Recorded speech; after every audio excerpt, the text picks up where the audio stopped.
It's another hot one at Nationals Park. Game 3 of the 4-game series. Quite a doubleheader battle yesterday. Nats got game 1, Braves got game 2, both well played. And here we are. Phillies have already lost today. They were shut out 6-0 in Arizona. Ground to be gained in this National League East that continues to be unpredictable, and nobody really showing any sign of running away with the division. Yeah, that's why today's so big. You feel like the Braves have their ace on the mound, and Tommy Milone has been so good for the Nats. Big game here tonight. You beat their ace into a day game tomorrow. They don't have too much turnaround time, so tonight's a big game. And Juan Soto's in the lineup as he always is. I saw a graphic today that shows of everybody in baseball with 250 at-bats, he has the highest OPS. This teenager keeps doing amazing things. And you think if they're going to win the division, Bryce Harper has to put him on his back. Right now, the 19-year-old Juan Soto putting this ball club on his back. 7 of his 14 home runs with 2 strikes this year. We're going to show you a bunch of them to spread them out, choke them up. Still aggressive swing of Juan Soto with 2 strikes. 6 of his 14 home runs are against left-handed pitchers, so this guy doesn't matter. Left-hander, right-hander. I mean, you look at the 1-1 count here, the Bolt in Miami.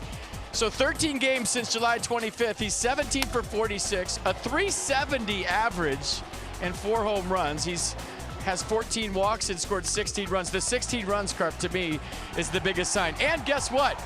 He's really 19. That he is. And he hits the ball to all parts of the park. It just can't hold him. Look at these big league teenagers and their first 68 games. So Soto is up there with Tony C in homers. His batting average is the highest of any of them. There's the OPS, not only higher than those guys, but anybody playing in the big leagues now over the last couple of months. So the legend of Juan Soto continues to grow with every game and every at-bat. On a changing subject matter, the Nats bullpen undergoing major changes. Coda Glover reports to the ball club today, and as we look back to a couple of days past the All-Star break, they've had a pretty big makeover out there. Yeah, you look at Coda Glover back to the big leagues. He said his arm feels great. It's been a big battle to get back here. A splendid addition to the bullpen. He's going to be put in high leverage situations right away. But when you talk about guys that have been there, done that, you look at a guy like Holland on the mound, 3 strikeouts in his debut after an initial walk. So maybe had a little bit of nerves, a walk and 3 Ks, a guy that's saved a lot of ball games, and even though Kelvin Herrera's out, you got some guys that know what they're doing, and there's game 2 with Kelvin last night. He got an MRI. There's no structural damage. He's going to take some medication, be on the 10-day DL, and hopefully in 3 or 4 days he's feeling a lot better. Yeah, nothing serious. That's the good news as he walked off with Paul Lassard, the Nats trainer, last night. So the bullpen looks like this. Grayson Solis on the left side, and at the bottom, Coda Glover. He told me he was a little concerned when he got lit up by the Orioles single-A ball club while he was at Potomac National, but then things got a whole lot better. He's back in the big leagues, and of course when Sean Doolittle gets back, that'll settle everybody back in to their proper roles. Tommy Milone. He's made 2 starts since his return to the big leagues, and he's been very good, especially last week against the Mets. Against New York, 3 hits, an earned run. He went 7 innings, didn't walk anybody. He had 9 strikeouts, and Tommy threw 97 pitches. He's going to have to be good against some of the Atlanta righties and their big bopping lefties in game 3 tonight.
There's no better time to act than today.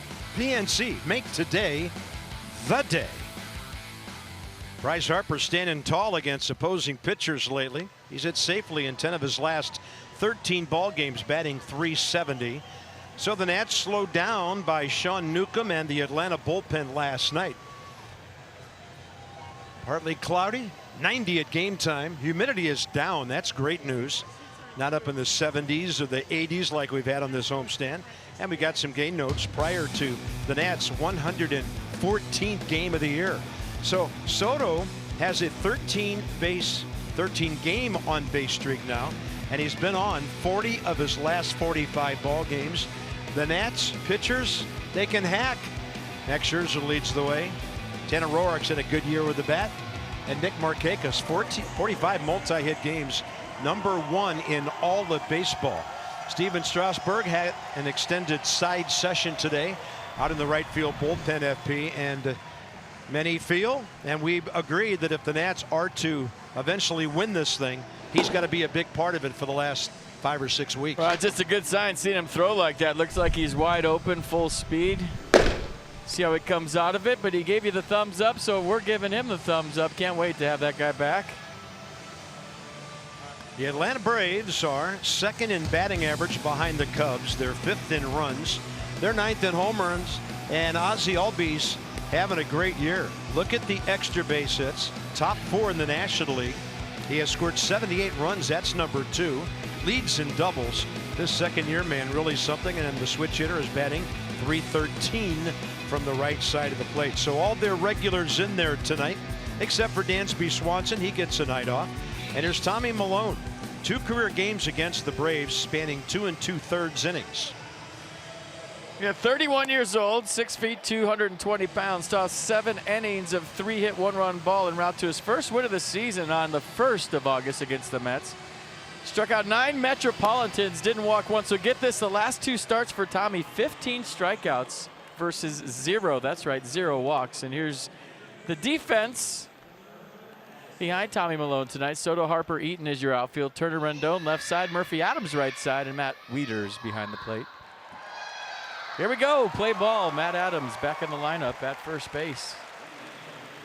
Against a righty, got to have that bat in there. Ronald Acuna Jr. 0 for 6 in the series. And Acuna and Albies will both see Tommy Milone for the first time. First pitch in there, underway at 7:09. ESPN in the house tonight, so a little late getting underway. Rendon even with a bag at third. Good changeup, really good. 0-2. How about this, going back to 2011 when he went 1-0, but the Nats, well, they win when he pitches. Let's hope that trend continues for a while. Greg Gibson, by the way, 20-year veteran. The home plate umpire tonight. Crew chief Jerry Lane's over at third.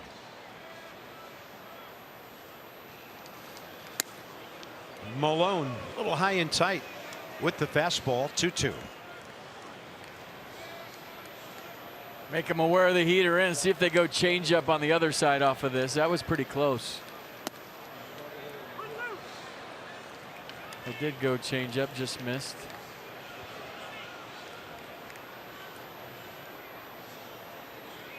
Tommy, 129th big league start. Career record 46 and 36. And as mentioned, just those 2 games against the Braves, 6 hits, 4 runs in 2 2/3. No decisions.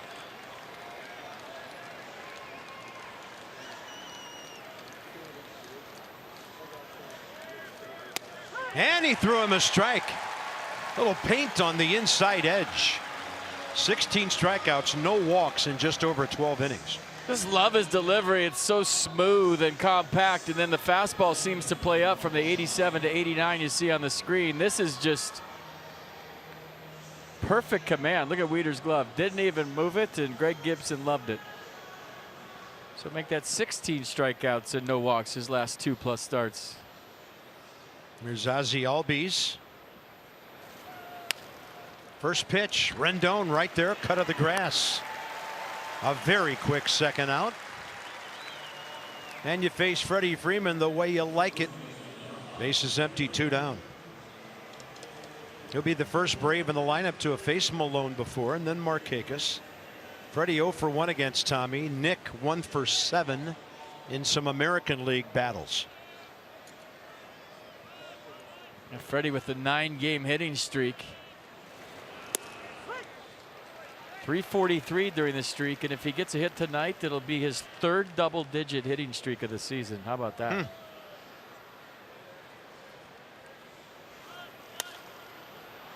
He's going to take that one off the hands and out to left field for Soto. Tommy Malone going after guys. A typical inning for him. Here come the Nats against Fultonevich.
Behind Adam Eaton tonight. The Nats batting average up to 249. That's 7th, 6th in runs, 5th in National League home runs. And over the last dozen games, Trey has been great. 17 for 51, 3 for 8, an RBI, a walk in this series. 7 career hits against the hard-throwing Atlanta right-hander, 26-year-old Mike Fultonevich, who's 31 and 32 career. And the Nats see him for the 5th time this year. Yeah, 6'4", 195, 26 years old. 22nd start of the season, 5-3 with a 197 against the NL East this year. So last start on the second, 4-2 win, 2 runs on 5 hits over 6, 5 strikeouts, 89 pitches. Adam Eaton up there hacking. 1 at bat in this series so far. Adams has been aboard 19 of his last 24 games, and that's a .429 clip for him. On base percentage sitting at .395.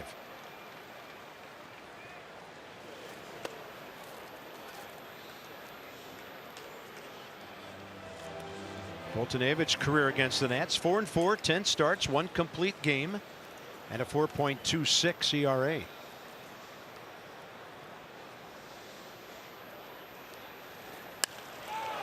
Adam Eaton hits one a ton, way foul. Top deck.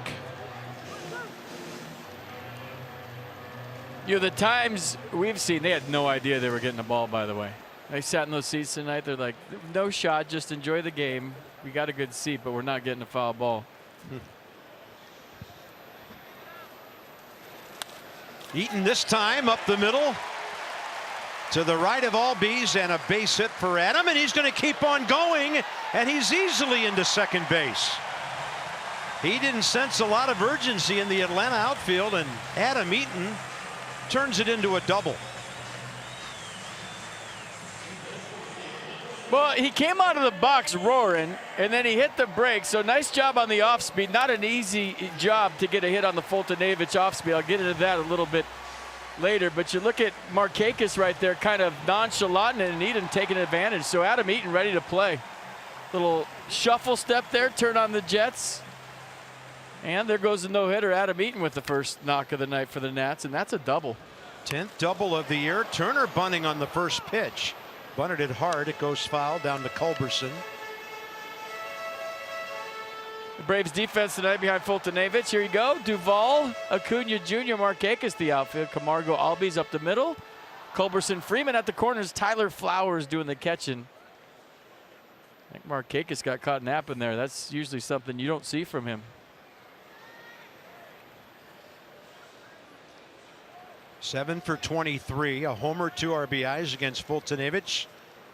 For Trey, Johan Camargo, the shortstop, hanging around Eaton.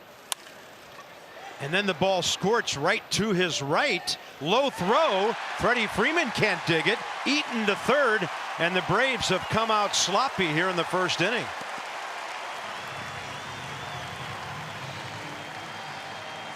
Well, a couple things here. You know, the speed of Trey Turner causing that error. We'll see how they score it, first of all.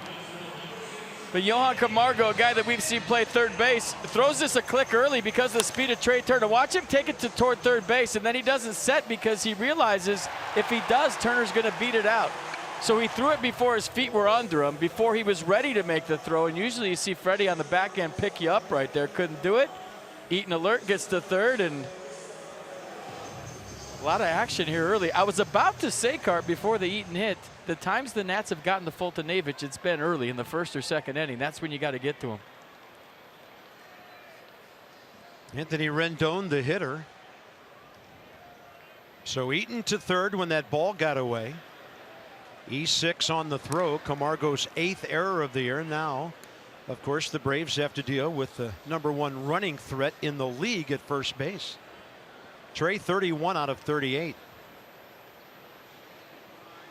And you know Adam Eaton's going to be coming down the line if Turner goes, eyeballing what Flowers and the Braves will do here as far as a throw.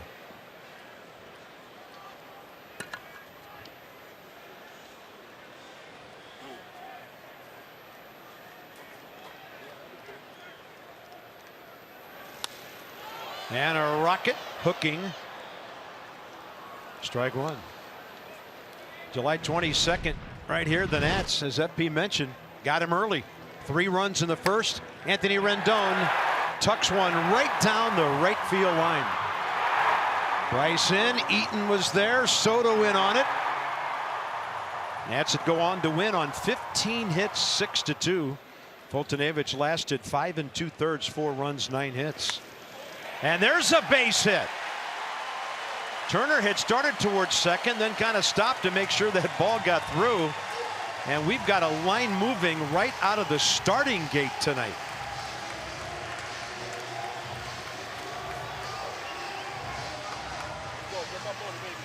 But I mean, I always think base running sets the tone. When you see a team aggressive on the bases, it's just telling everybody you're ready to play. So give Adam Eaton credit for taking a big turn and catching Markakis sleeping, taking the extra base on the errant throw. Trey Turner with a fake break right there, and maybe that's why Ozzie Albies, who went to cover, vacated his position. There was a hole. So all kinds of chaos being caused by the Nats here in the first inning. A pretty piece of hitting by Rendon. When you run the bases intelligently, aggressively, it shows everybody in the ballpark, and especially the team you're playing, that you came ready to play. Love it. Bryce Harper in the series, 2 for 9, a homer, 2 RBIs. He's 5 for 20 with a solo shot against Fultonevich, who has struck him out 8 times but walked him 5 times. So these two have had some pretty good battles.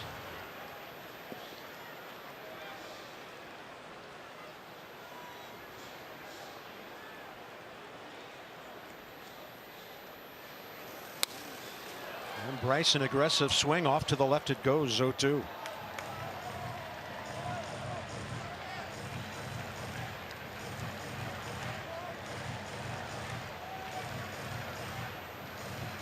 Fultonevich came in. Opponent's batting average only .209, 5th lowest in the league. That's already 2 for 3.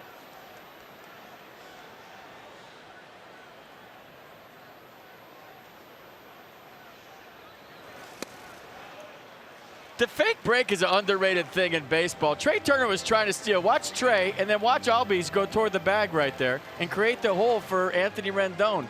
He wasn't fake breaking. He was really trying to steal, but it's a play you don't see at the major league level a lot, where you start to go as a base runner, draw a middle infielder to the bag, and then take advantage. That was perfect by Trey Turner and Rendon. 97 on the heater, away, 2-2. Bryce has jumped up to the number 8 spot in National League RBIs. 1 ahead of Freeman and Markakis and 2 behind Rhys Hoskins. And on top of the fake break, if it doesn't work like that, Carp, it shows you who's covering on a steal anyways. 2-2, target outer edge. And Bryce off to the left and out of play. So right now the Braves are a game back of the Phillies. Nats are 5.5 back. Philadelphia shutout at Arizona. David Peralta hit a couple out today.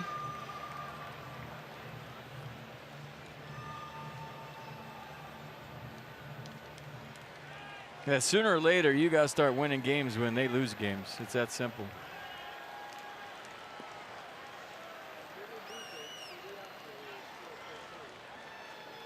Big gap right center.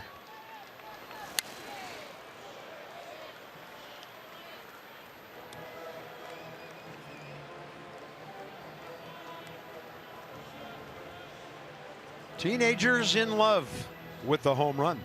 So Bryson, his 20th year when he was 19, 22. Soto, it's going to be so fascinating to see where his numbers are at the end of this season. He's only played in 68 games. 2-2. Great take by Bryce on a ball that didn't miss by that much. Head's not moving. He's seen it. Foltynewicz 8th in the league in strikeouts with 138.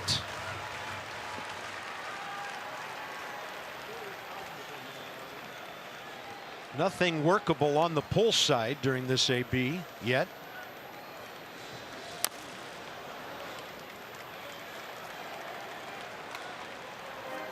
Good battle here between these two.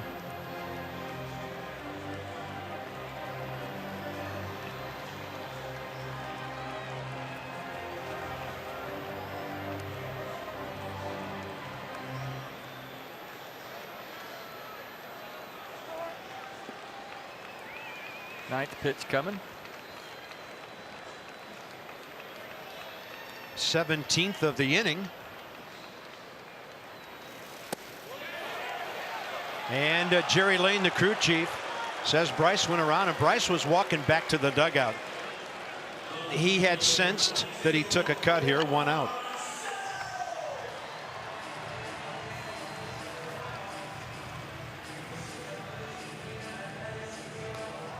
Soto next.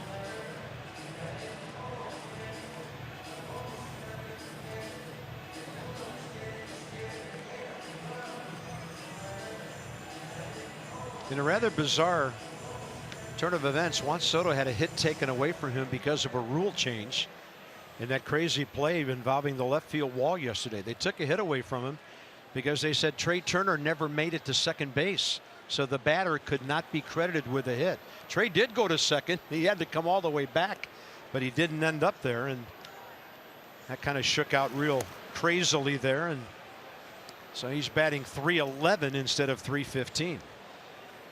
Scoring change just sent out about an hour and 15 minutes ago.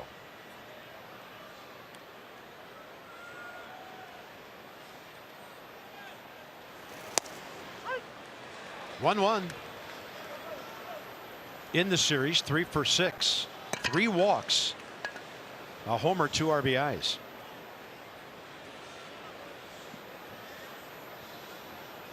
And 1 for 4 against the Atlanta right-hander.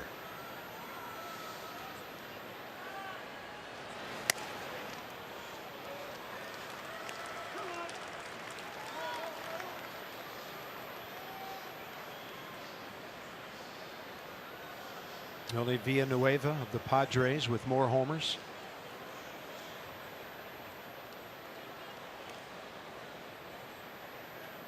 Yeah, 10 rookies have played more games than Juan. 2-2. He's 19 years old, and the respect factor off the charts. You got a guy with a power fastball that throws 98, and he just threw Juan Soto a 2-1 slider.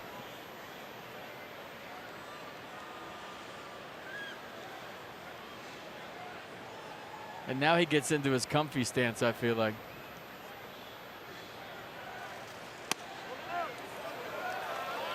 Slider just inside. Foltynewicz. Come on. Thought he had a strikeout. The knowledge of the strike zone is just ridiculous. I mean, look at this. He's just spitting on balls that are a half an inch off. I mean, we've seen it from day one. We were told before he got here, his knowledge of the strike zone is amazing.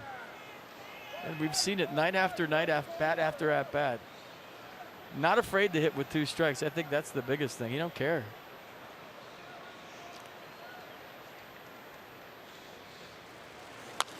And a chopper. Foltynewicz over to get it.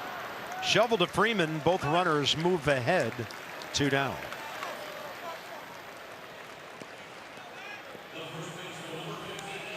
Now they get to deal with Matt Adams. How about Adams and Murphy batting 6th and 7th in this lineup?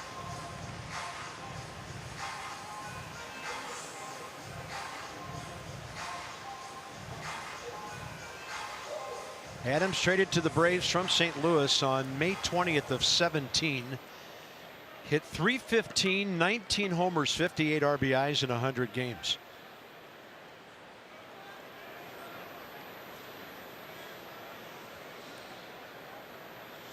That was necessitated by Freddie Freeman getting hurt. Zach Adams was going so well, they put Freddie at 3rd for a while when he came back.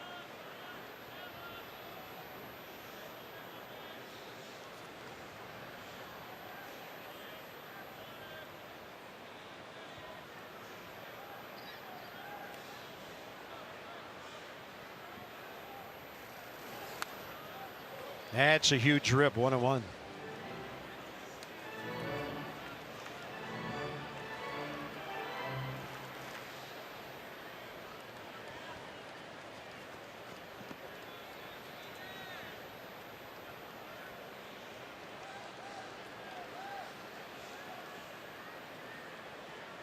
Ten pitches for Tommy Malone and more than 24 for Mike Foltynewicz. Target up. Ball off the glove of Flowers. He still couldn't find it. Luckily for the Braves, it stayed in the circle and no chance for Turner to score. Yeah, I'm watching Foltynewicz right now. He's wiping his hand on his pants. And that one got away from him. Obviously, there's grip problems with the humidity on the fastball right now. He's taking a long walk, and Tyler Flowers did a 360 before he found that one. He's dizzy right now. Maybe that's why Foltynewicz is taking a walk, so his catcher doesn't see 3 fastballs coming at him here. 2-1.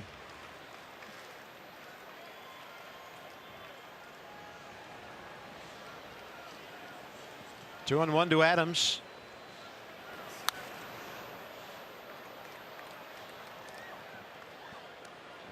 I mean, just the way the game is going right now, Carp, how often do you see a catcher stand up and ask for a ball? 2-1. And that's what Tyler Flowers just did. He got out of his crouch. He wanted a high fastball out of the zone to Matt Adams because he knew he'd swing at it. That's what his wrist thingy told him. Yeah, checking his playbook.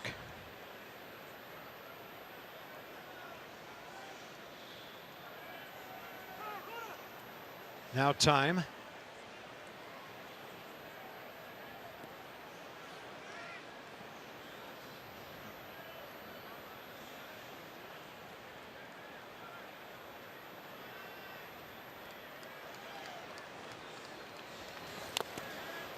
And another foul to stay alive. So the Nats have battled here well in the first inning. 6th batter, 28 pitches.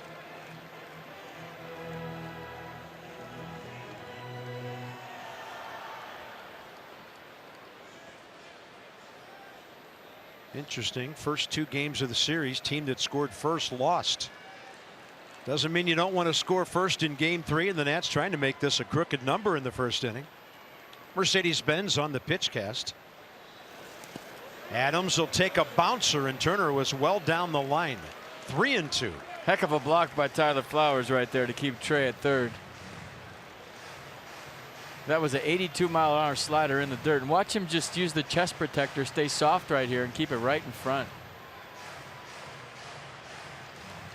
Textbook by Flowers.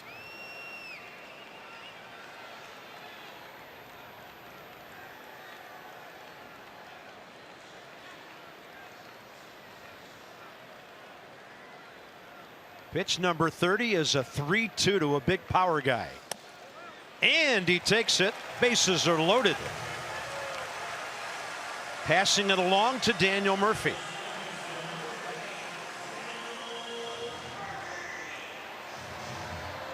So you're thinking, well, he got a base open, Daniel Murphy on deck. Does he really want to challenge Matt Adams with his numbers right there? 276-18. So you really don't know, but when you saw the reaction from Fultonavich after he missed with ball 4, he's telling you he was going after him. That's why sometimes it's better not to show your cards as a pitcher and have stoic body language. He was going after him right there. And maybe Murphy didn't know, maybe Adams didn't know, but now we all know. Daniel Murphy 8 for 19 against Fultonavich. Daniel hunting his first base hit of this series.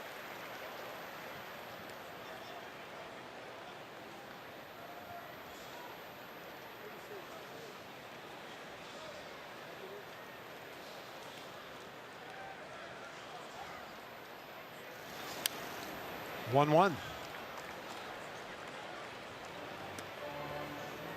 Well, you'd like to cash in after at least a 33-pitch inning right here. Pretty good numbers with the bags tipsy.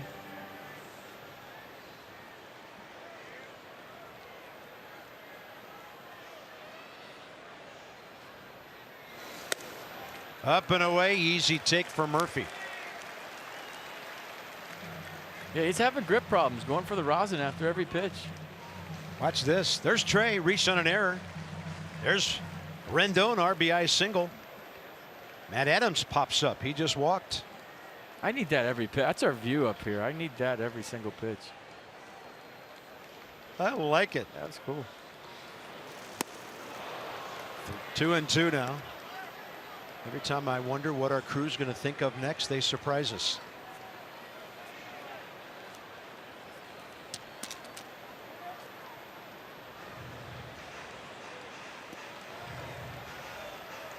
One nothing Nats.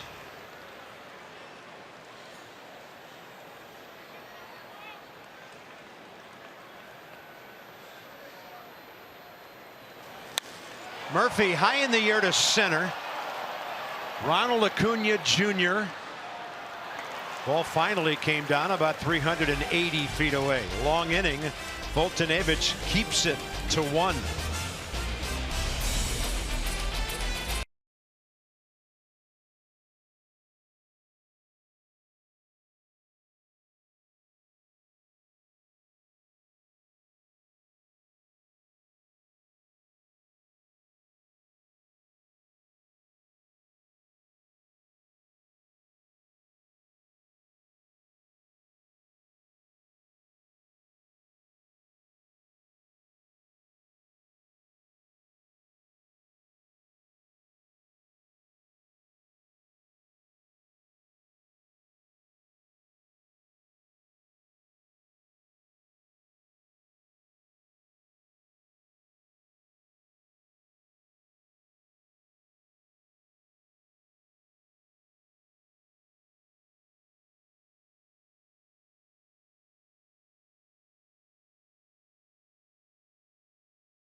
I just want to show you the high home replay of Bryce Harper busted it down the line. And how hard it is for an outfielder on a corner, been there, done that, to judge whether the ball is going to go down into the corner and you have to cut it off to keep the runner from scoring to first, or if it's going to hit off that 45-degree pad in the corner. So you're looking at Bryce, he's busted it to cut it off down the corner. Now he takes a peek at the runner and the ball sneaks by him, and once it gets by him right there, the gig is off. It kicked more firmly than he thought it was going to, and then when he gets it right here, he just kind of flings it back into the infield. But by the time that ball got by him, he knew the timing of Markakis running and everything, that the play was already over basically. He just threw it in as an afterthought. But that's the hardest play, whether you're in left field or right field, to know whether that ball is going to miss that edge and go in the corner and have to redirect your route, or if it's going to hit off the pad, and it hit off the pad. And that's where things got weird. Well diagrammed, guys. It started about 20 years ago, the trend in the ballparks to turn those seats down the line back toward the infield some, and it changed the configuration of the walls. Out of the cookie cutter stadiums, the older ones just had a straight line, FP, from the dugout all the way to the corner. The fans down there have a better view, but it has resulted in a change in configuration in a lot of yards, and it's tricky for the right fielders and the left fielders from time to time. And you're right, Bryce was totally hustling on that play. Was. Nick Markakis in the series, 4 for 8 with an RBI. Tommy Malone drops in a nice breaking ball. Continues to lead the National League in hits with 139. His teammate Freddie Freeman 135. They're 1-2.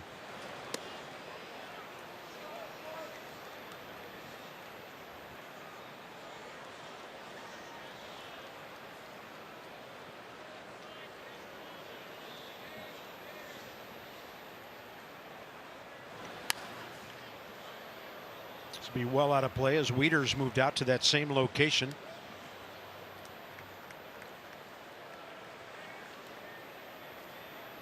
Tommy Malone is 31 years of age. For the 2011 Nats, his first big league team, he went 1-0 in 5 starts with a 3.81 ERA over 26 innings. He got in on the hands of Markakis, who still hit it pretty well. And Bryce Harper has a long way to go to run it down. 4 straight to start the game. Come out to Nationals Park this Sunday, August 12th. Yeah, we'll be gone. Nats will be in Chicago, but from 10 a.m. to 2 p.m., it's our inaugural Farmers Market presented by Kaiser Permanente. Shop locally sourced produce, meats, dairy products, and more before the Nats take on the Cubs in Chicago. Visit nationals.com for all the details. That sounds cool. I wish we were here. I'm a sucker for the cheese at those things. If they have cheese on a toothpick and I have one bite, I'm buying the whole thing of cheese. the big ball of it. Every time. I'll be looking for the candy apple stand. And this one by Adam Duvall popped up to the right side, and Matt Adams tells everybody to clear out. 2 down. Tommy Malone 3 straight outs in the air, and Johan Camargo is next.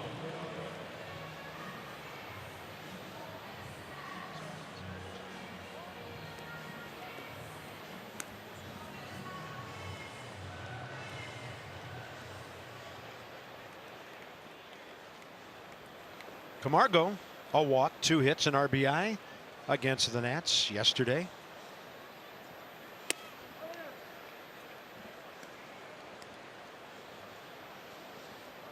Each team gained a half game on the Phillies yesterday, and one of these teams will gain a full game tonight.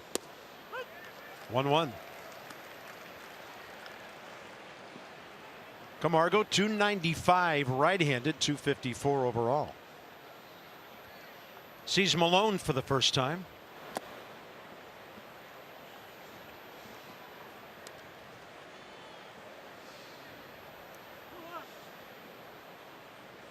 The way Tommy Malone sets up his delivery reminds me of Tom Glavine. Absolutely. His delivery, his follow through, everything.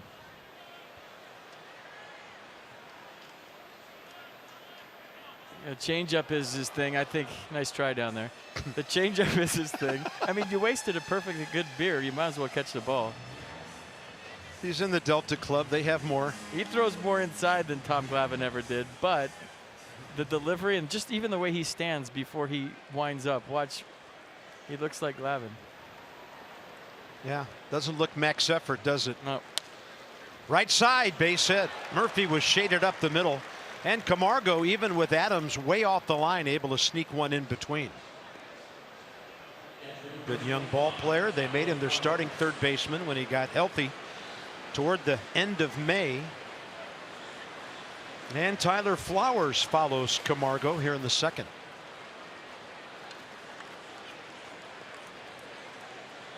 Do you think the wristband switches when he hits to tell him when to swing? Yeah, they got the game plan as a hitter too. I want to see him step out and look at the wristband.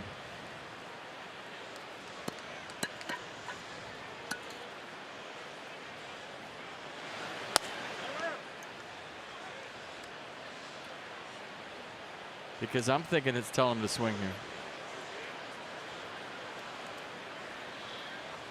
There it is.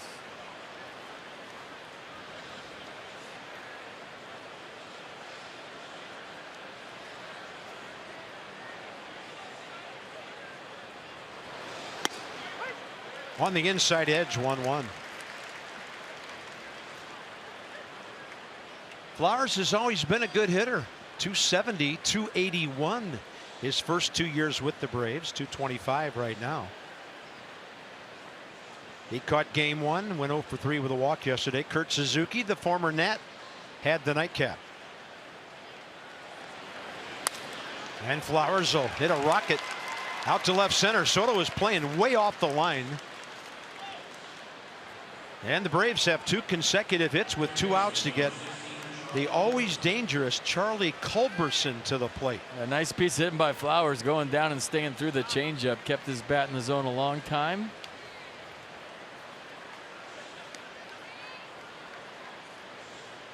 And do you pitch to Charlie Culberson here with third base open and an .053 average on deck? Charlie Culberson has hit 7 home runs this year. 4 of them are against the Nationals.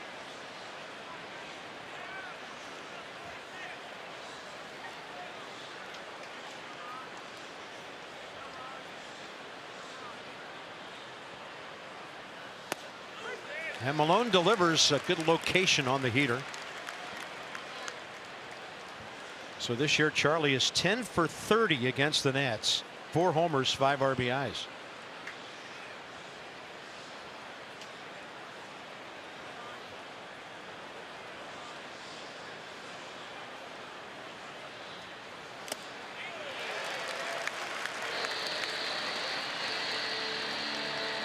Nissan pitch cast.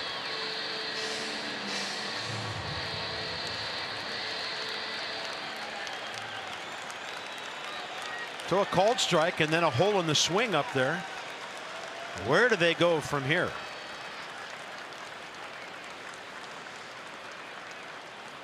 Right back in there, and Culberson turned early and fouled it.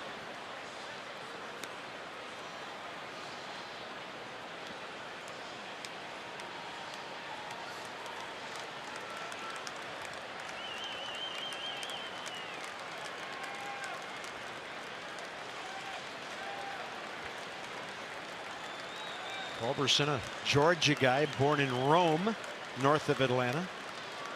Big league time with the Giants, Rockies, and Dodgers before the Braves. And he gets under one and hits it a long way to left. And the number 8 hitter puts the Braves on top 3-0. He's the new net killer wearing the Atlanta uniform.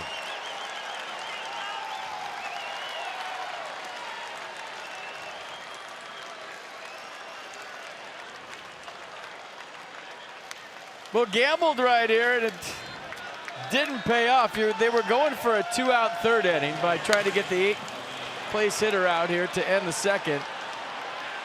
And Charlie Culberson just hit his 5th home run of the year against the Nats.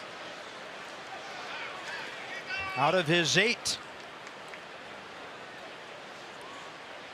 Fultonevich, the hitter, 2 for 38.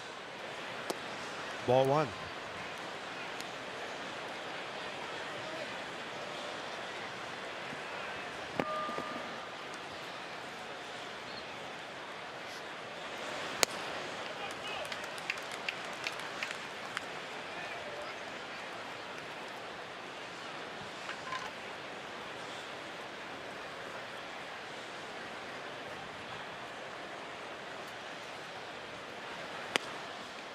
One ball, 2 strikes.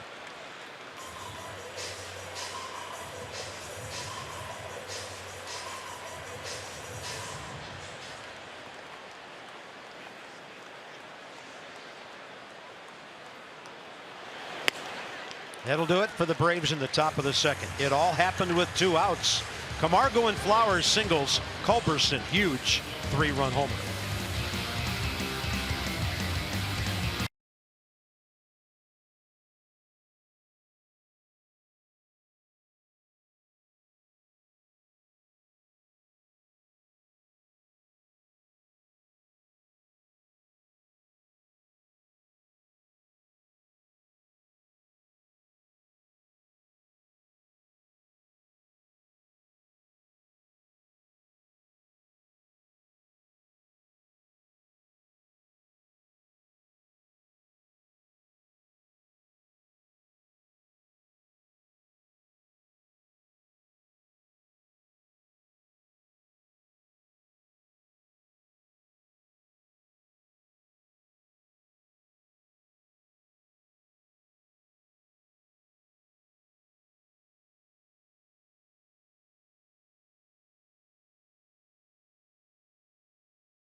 PNC Minor League Insights. Coda Glover recalled today from Syracuse, replacing Kelvin Herrera in the bullpen. So pretty good his last 7 games at AAA. And Dan, not a whole lot of people ever want to leave Florida, but he couldn't wait to get out. He's thrilled to get out of Florida, Bob. Coda Glover's been rehabbing one injury or the other for seemingly the last year and a half. But that move necessitated by Kelvin Herrera going on the disabled list today. The Nationals put Kelvin through an MRI earlier today, and results came back good in the sense that there was no structural damage. Kelvin is on some medication, 3 to 4 days for that medication to set in, and then they hope that he's back throwing by the end of the week. Davey Martinez saying hopefully this isn't a major thing. With, however, Herrera now on the disabled list, Sean Doolittle on the disabled list. That means that Ryan Matson's going to get pushed into the Nationals' closing spot for now, and also means that Coda Glover could find himself in high leverage spots right out of the gate. He hasn't pitched in a major league game in quite a while, but with the Nationals' 2 top late inning options out, it means that guys like Glover and Madsen and Justin Miller, Davey's saying those guys are going to have to step up and fill some of the late inning opportunities.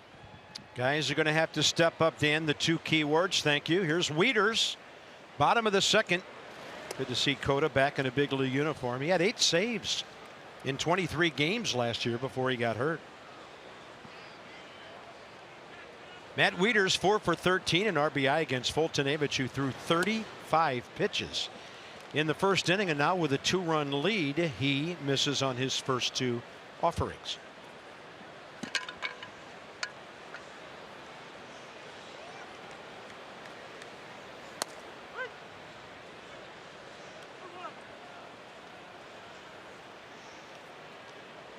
Matt 202 left side.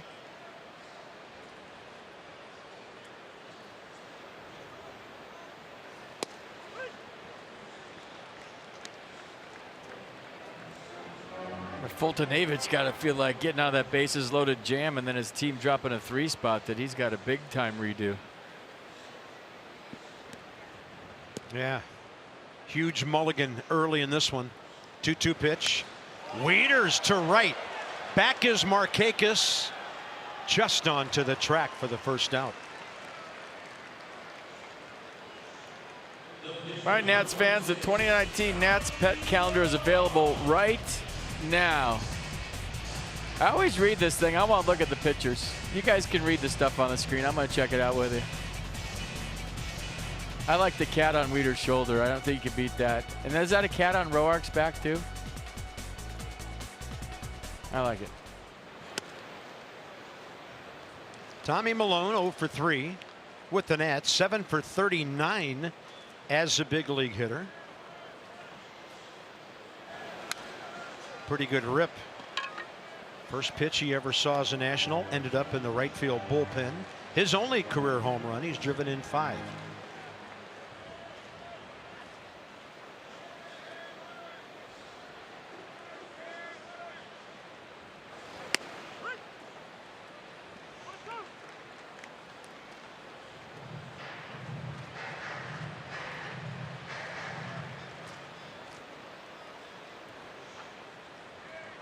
One and two to Tommy. Getting his money's worth.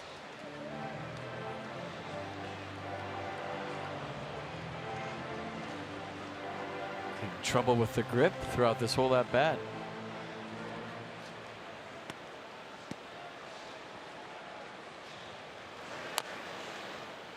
Make him fire some bullets, Tommy.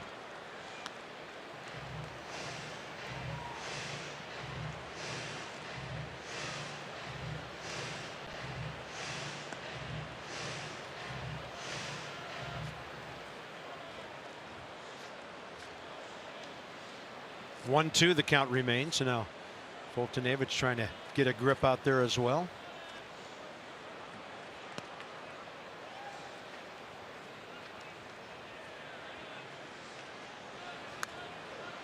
Pretty good rips. And a good at bat working here.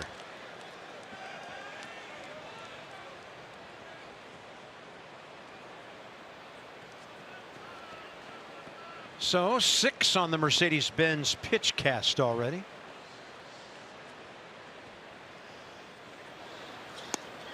And that earned him a big curveball and he struck out.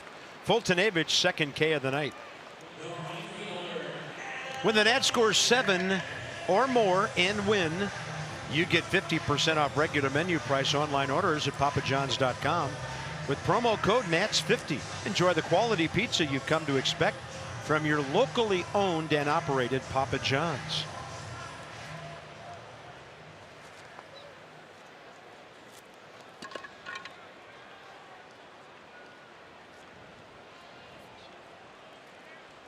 Eaton hustled double first time and it paid off in an unearned run when the Nats had Turner reach on the Camargo throwing error and then scored on the Rendon base hit.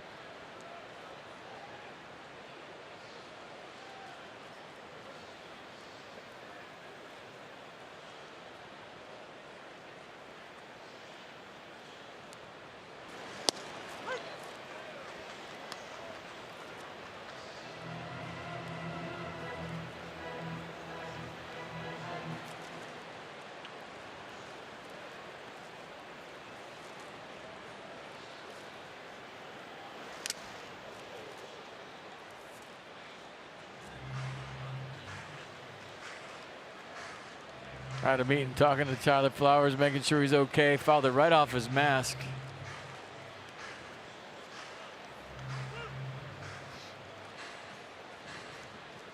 $35 pitches first inning, 15 more here.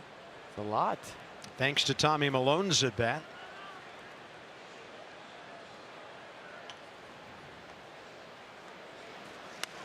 And Adam Eaton will pop this one up. It'll get over the screen.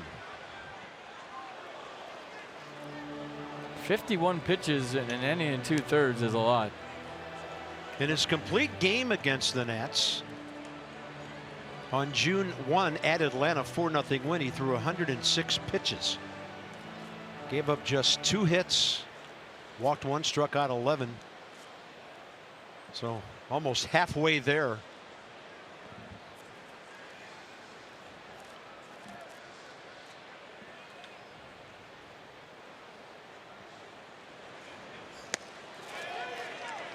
swing, says Jerry Lane.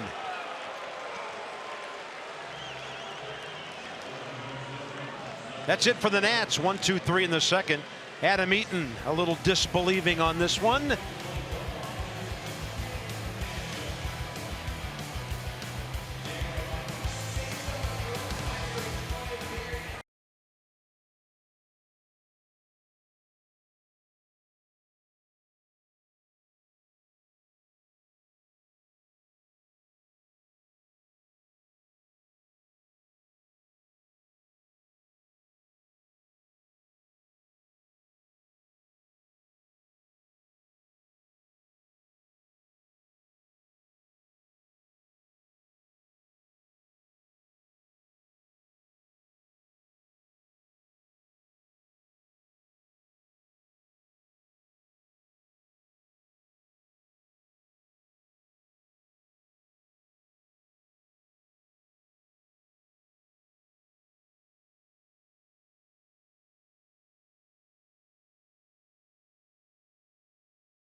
Cleanest water in the world as we go to the top of the third. Hey, Nats fans, watch your team battle the NL East rival Atlanta Braves Thursday afternoon, 1 p.m. for one of this week's MLB Facebook Watch games.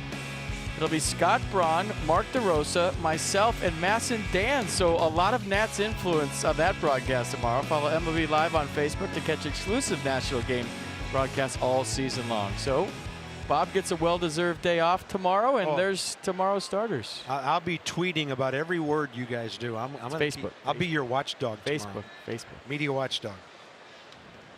You can tweet, but we'll be on Facebook. I know. I can be a multimedia guy when necessary. You can. So first pitch, third inning, Ronald Acuna Jr. with a knock up the middle, and now 4 of the last 5 Braves have hit safely.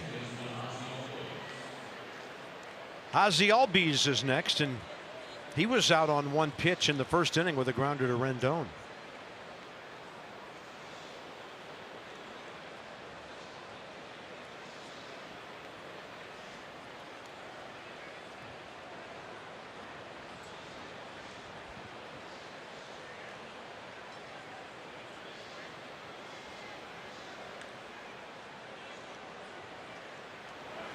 He keeps going. Matt Adams' throw bounces to Murphy, and that's a steal for Acuna Jr., his 7th in 8 attempts. They're just trying to beat the relay here. Goes first move all the way. Malone gets it to Adams, and then the one-hop throw. I even think a good throw, Acuna Jr. is safe. Watch the speed of Ronald Acuna Jr. right here. He just took off and flat out beat it. Good throw, one hop, didn't matter. He was safe. Braves 62nd of the year. They're 4th in the league in steals. Albies and Inciarte, their top 2 guys.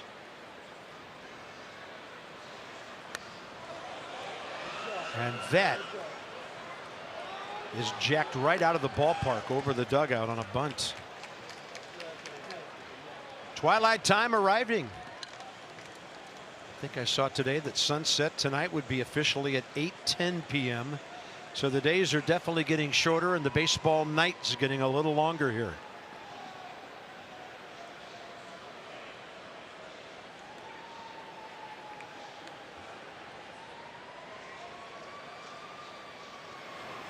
Albies gets jammed, pops it up right side to Daniel Murphy. He's 0 for 2, and Freddie Freeman is next.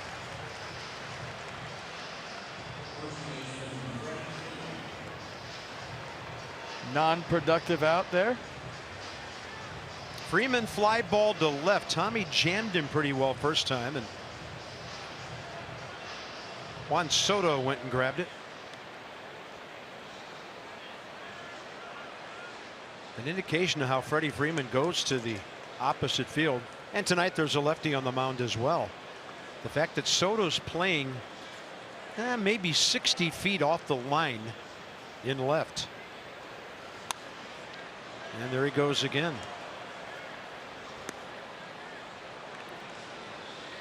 Let's check his hits by direction. So that is 77 hits not pulled by Freddie Freeman, who came in batting .315 with 135 hits. He's going to pull this one, and Murphy right there. Second out, Acuna to third, and it'll be a Malone-Markakis matchup.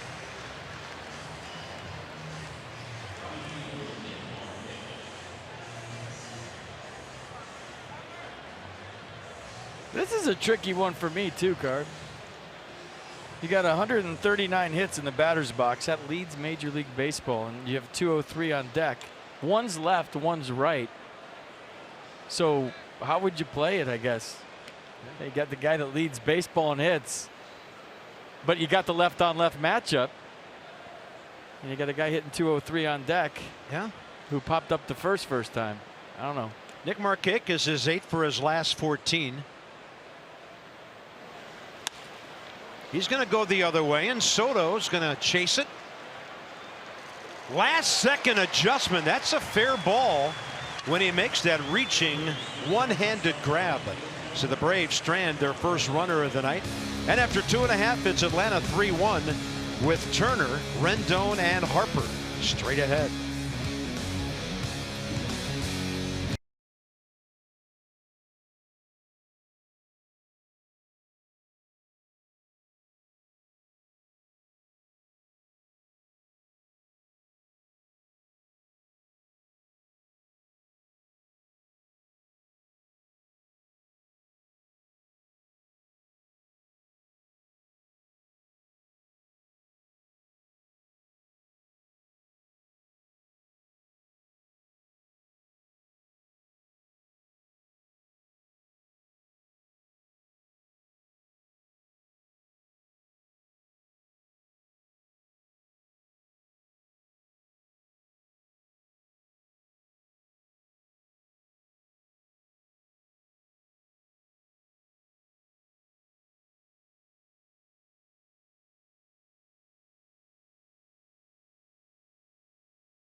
Bottom of the third inning. Maybe he'll get a walk. Maybe he'll get a hit. We'll see. For every Nats walk, though, Care First Blue Cross Blue Shield contributes $50 for boys and girls clubs of Greater Washington. The Nats have drawn 426 walks for a total of $21,300. That's the kind of money you can find in Bob Carpenter's couch. Care First encourages each of us to take that first step towards a healthier and more active lifestyle.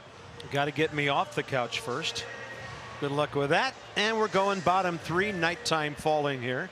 Lights taking effect. Trey Turner leads off for the Nats, and Mike Foltynewicz at 52 pitches, 35 strikes.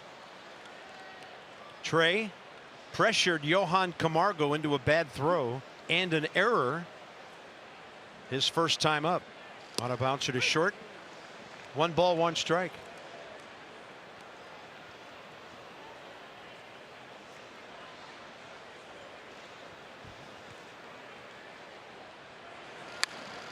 And this one in the air for Markakis.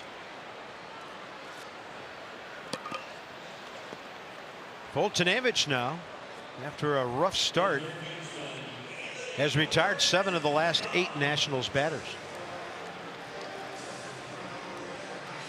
When you're talking cars, you're talking Coons, league leaders. So fewest runs allowed in the first third of ball games this year, and the Nats and the Braves have done a good job. Only the dominant Houston Astros and the Cardinals in this league are better. So the Nats haven't done a whole lot to fall behind early. That took a bit of a hit tonight. Here's Rendon, RBI hit right side, first time up.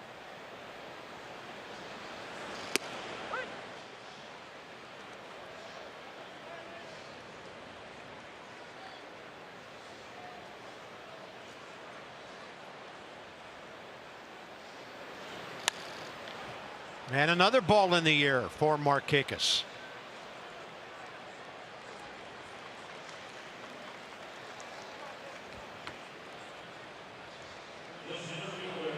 First time up, Bryce Harper had a pretty good battle with Foltynewicz before striking out on a check swing.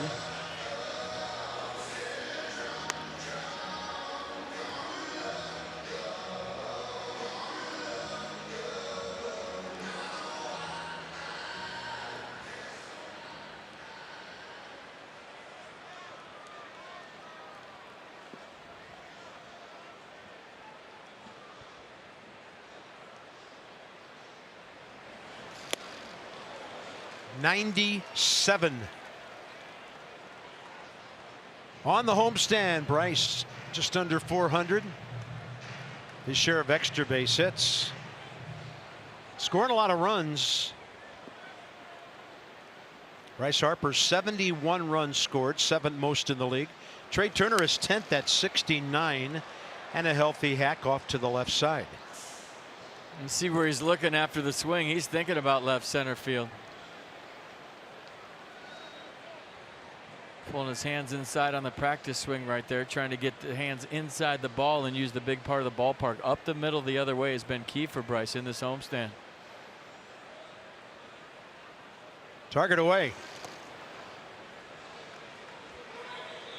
So Foltynewicz changeup in the Strasburg range, 89 on that straight change.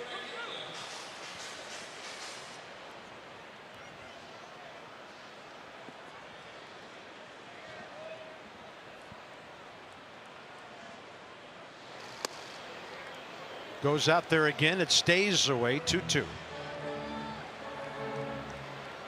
Bryce coming in, hitting safely 10 of his last 13 games to the tune of 370.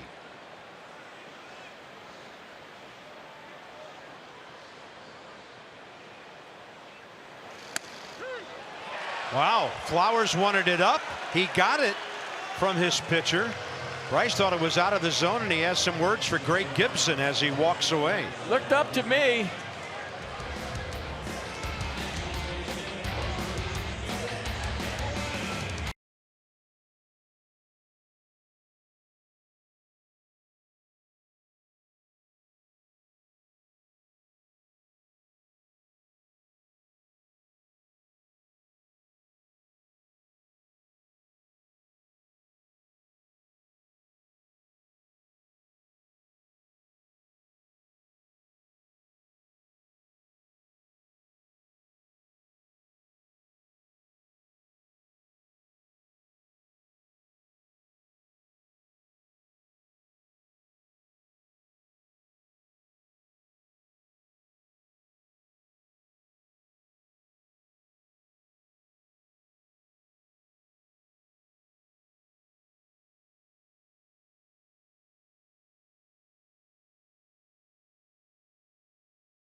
tonight, so we'll get to that in a second. Watch the pitch. It's up.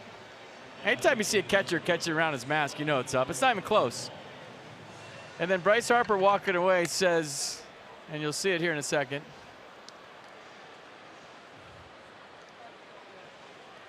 "You guys are terrible. Both you guys are terrible." And he waves them both off. Davey Martinez didn't like it. He didn't think Adam Eaton went on the check swing. Bryce probably didn't think he went the first time on a check swing, and he definitely didn't think that was strike 3.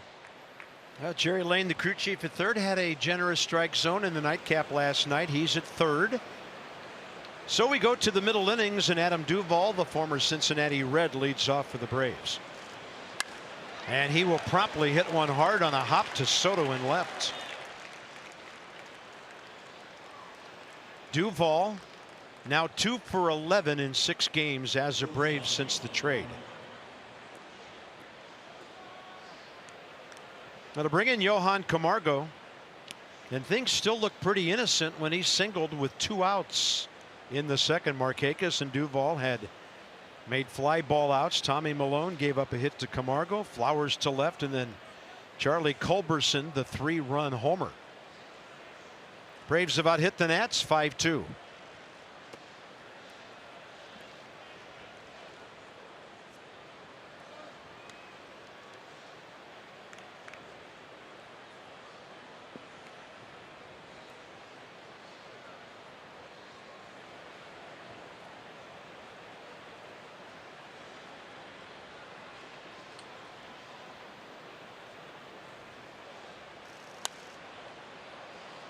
Sounded like it was in on the trademark 1-1. Rendon even with the bag at third. Infield double play depth. And the outfield around to the right just a bit.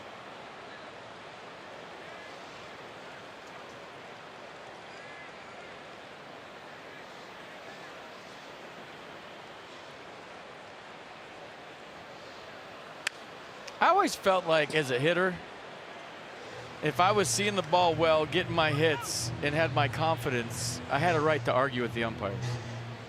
If I was swinging at balls in over my last 20 and they made a bad call, I didn't feel like I had a right to engage with an umpire. So the fact that Bryce is feeling better about himself and questioning calls is a good sign. That means he's liking what he's doing and he's confident.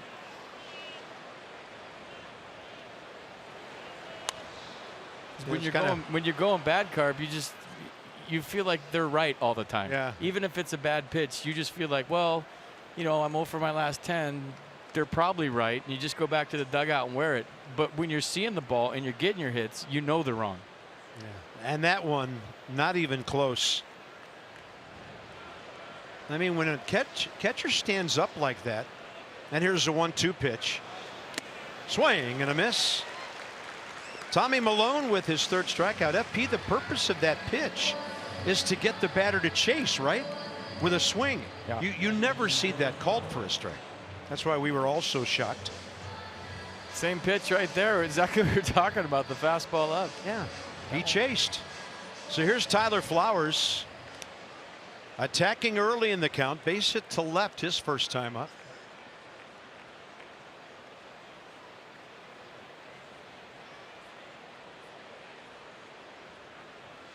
That was his first base hit of the series. 1 for 4 with a walk now. Ball in the dirt, secondary lead, and Duvall thought about it for a moment. Matt Wieters blocked it straight ahead. Cat-like, he pounced on that.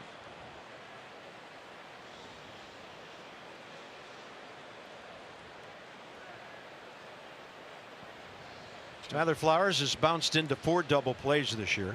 With that double play in order.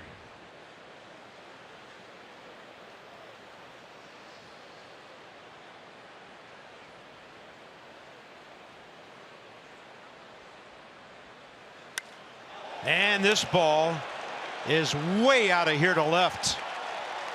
That is almost to our Masson pre and post game set. Tyler Flowers hit it so far, and the Braves lead 5-1.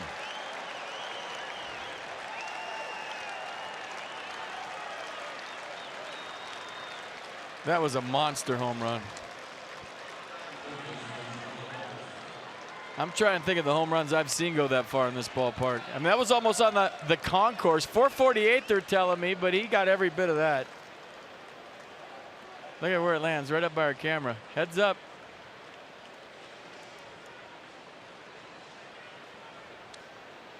Braves 2 long balls tonight and a 4-run lead. Here's Charlie Culberson, the second inning culprit, who now against the Nats this year is 11 for 31 with 5 homers and 8 RBIs.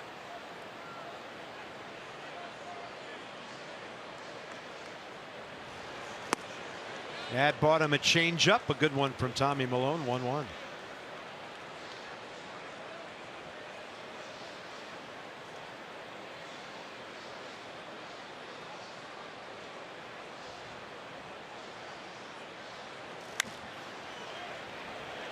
Trey Turner able to flag it down, but it wouldn't stick in the webbing. Tremendous range to get to it.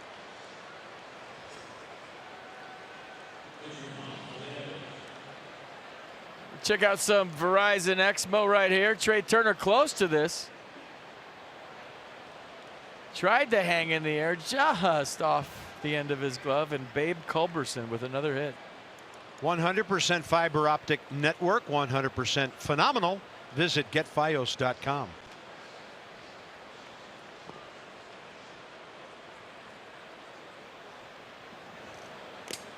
Foltynewicz trying to bunt.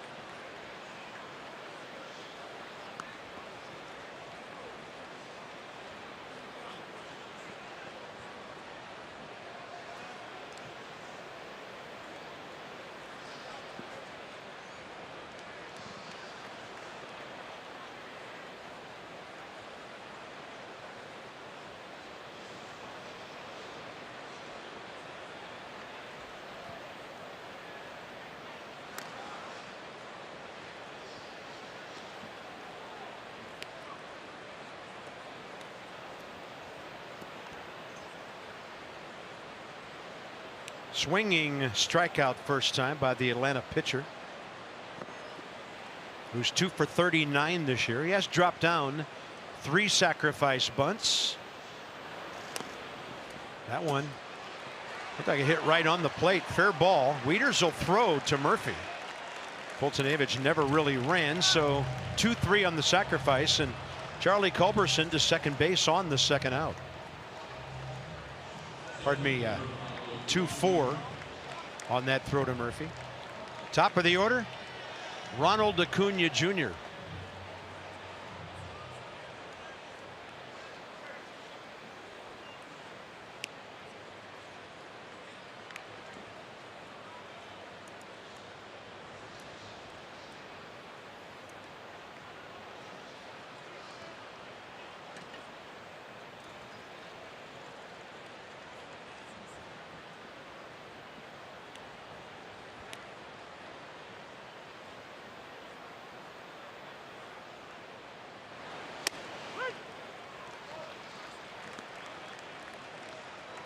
Called out on strikes in the first. Single, steal. Stranded at third in the third.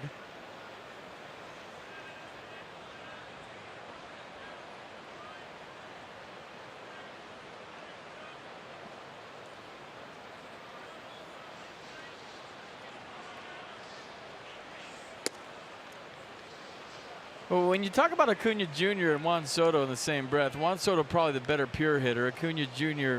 has got more speed. Probably could do more on the bases than Juan. Probably has a little better arm in the outfield. Maybe a little better range. At left field, they said he's still learning center field. But I think it's going to be an interesting scenario to watch how these guys develop as big leaguers. Do they, what's the potential? How high do they go? Are they perennial all-stars? Are they franchise players? Are they really, really good players?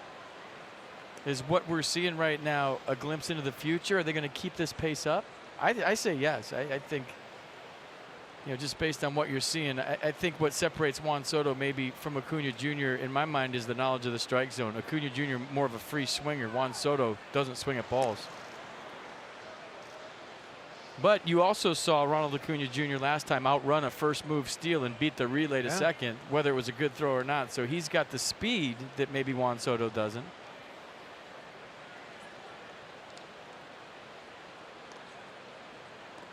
How about this? They're both really good. Building block players for the future here in the NL East. 2-1 pitch, and this one out to center. It's going to send Bryce Harper way back, and the Braves have done it again, and look where that thing goes. That was at least 2/3 of the way up the batter's eye, and the Atlanta Braves lead 7-1. These aren't cheapies. That might be one of the furthest home runs I've seen on the turf to straightaway center field by a right-handed hitter. That was more toward, well, I guess it was straightaway, but watch, fastball up first of all, and that ball's pured. Almost all of a sudden, like the Braves know what's coming with Tommy Milone. Acuna. 452, excuse me. Wow. 12th homer of the year. RBIs number 29 and 30.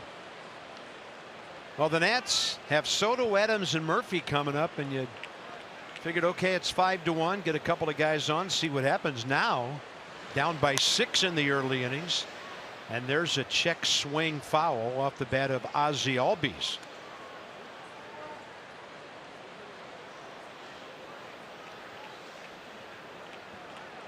Yeah, those last 2 homers. I can't think of a game where an opposing team has hit 2 in the same game as far as those 2 have gone.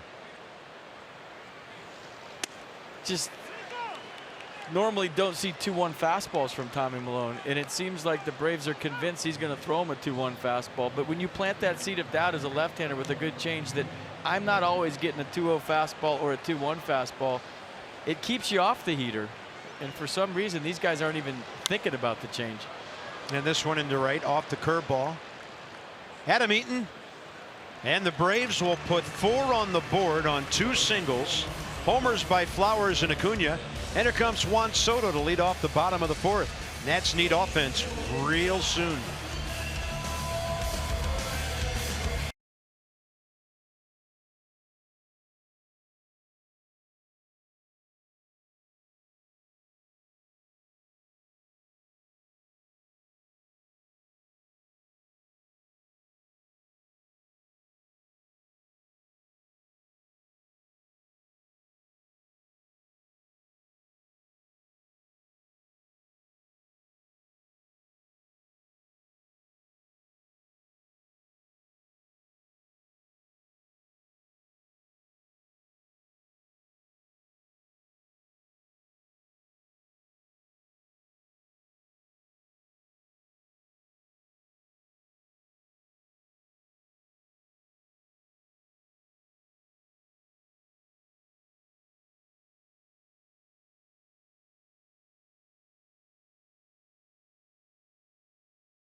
All-wheel drive RAV4 Toyota.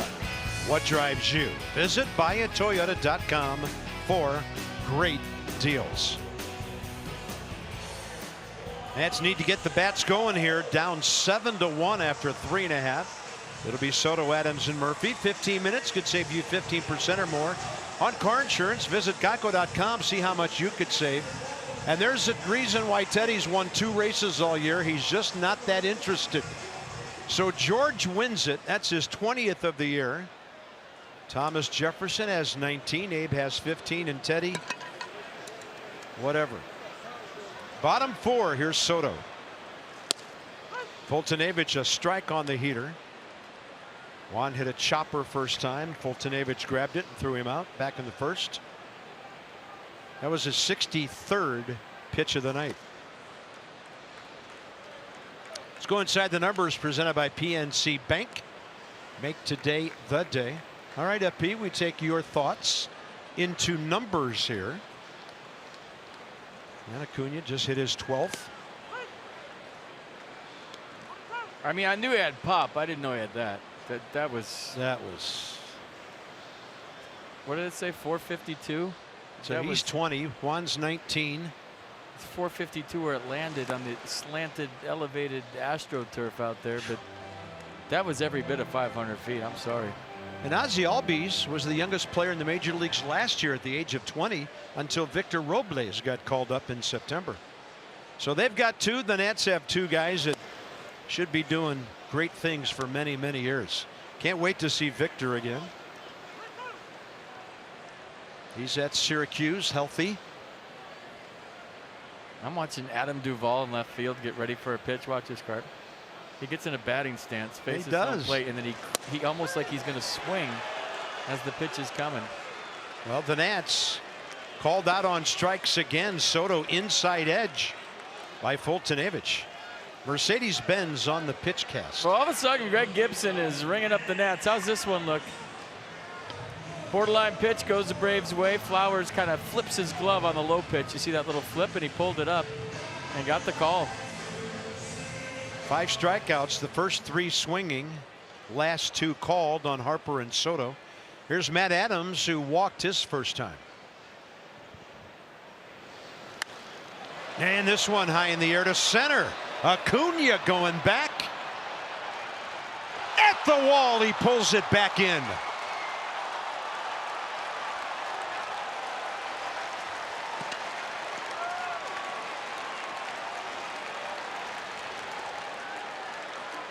I mean, all the tools on display here from Ronald Acuna Jr. in the last inning. First, a 452-foot blast. Then Matt Adams thinks he's got number 19. And Ronald Acuna Jr., who I was told has trouble going back on the ball in center field, had none trouble right there, robbing Matt Adams of a home run. Tip of the cap for Mike Fultonevich, and I'm telling you, the 2 youngsters for both of these teams on display big time. Juan Soto and Ronald Acuna Jr. stealing the show in this series. Murphy up first pitch hacking.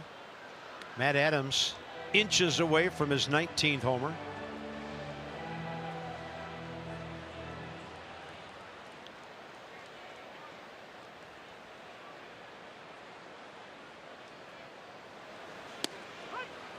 And Fultonevich feeling it. Big lead. He's attacking. 52 pitches after 2 innings. And pitch number 72 coming nearly 2 innings later.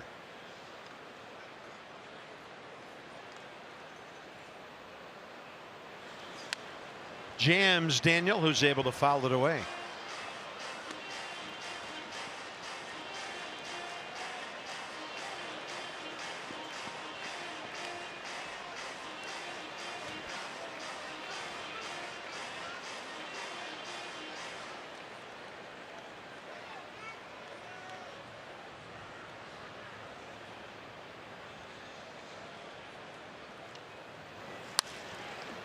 That's hard hit, and Ozzie Albies is right there. Right now, everything going the Braves' way. Acuna makes a spectacular play to keep it 7-1.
pretty good relationship over the last handful of years competing against each other.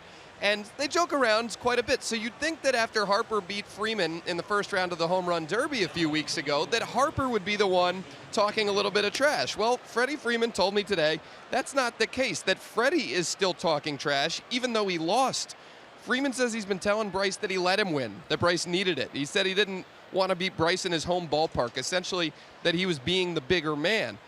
But seriously said that he had a great time during the entire experience, even though he got knocked out in round one. Said he had a lot of fun and said it was nice, guys, to hear Nats fans cheering him for once when he was hitting line drives that didn't leave the ballpark. Well, I have to tell you, it wasn't even close. I mean, this guy's a great hitter. But he was fish out of water in that. He hasn't hit a home run in batting practice in 4 years. I know. Isn't that something? He works on other stuff and hits the ball the other way. His dad's his hitting coach, locks him in all the time. And he just works on keeping the ball in the ballpark in that simple swing. Keeps his head still. Great bad ball hitter. Great hitter when you make a mistake too. But I just love that. When a guy is so disciplined that he's not going to hit home runs in BP because it might mess up his swing. But then he enters the home run derby. Well, he hit 28 last year. His career high, Freddie, 2 years ago when he went 34 and 91.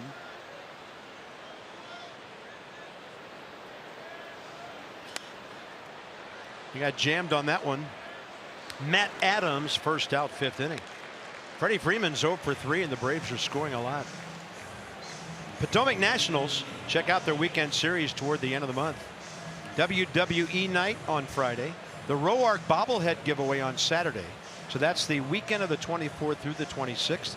Give them a call. Log on to PotomacNationals.com.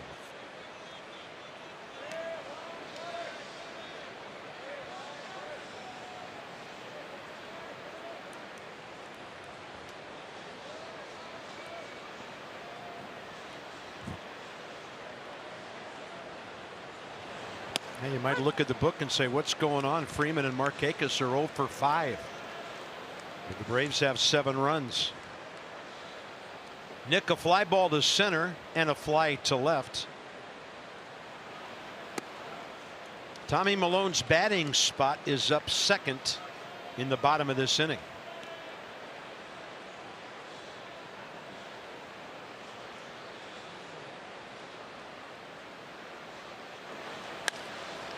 And this one launched out to center by Markakis. Harper plays the carom, gets his body in front of it. That'll keep Markakis at second base, and he just hit one 400 plus straight away. For Nick Markakis, his 33rd double, top 3 in the league.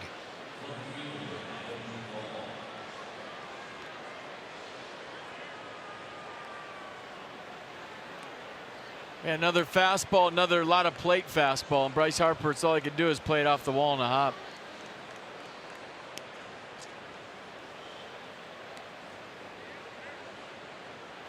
Yeah, what Tommy did so well in his previous 2 starts was elevate that fastball above the letters with 2 strikes, and that 87-88 was playing up. For some reason tonight he's keeping it down in the zone and it's getting hit.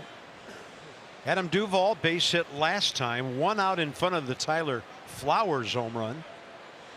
That took a 3-1 game, made it 5-1. And this one out to center for Harper. 2 down. Markakis hanging around second.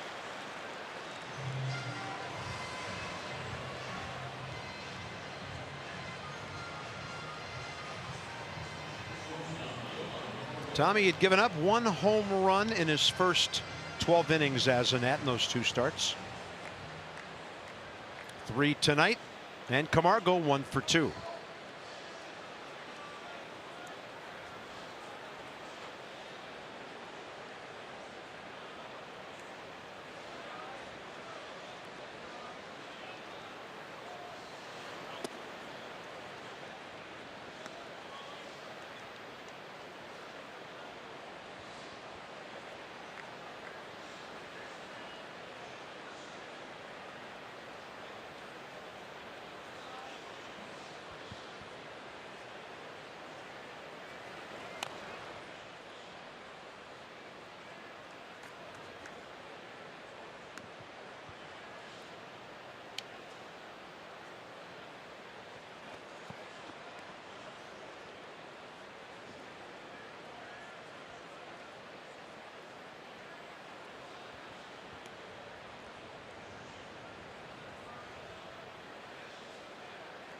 1-1 pitch.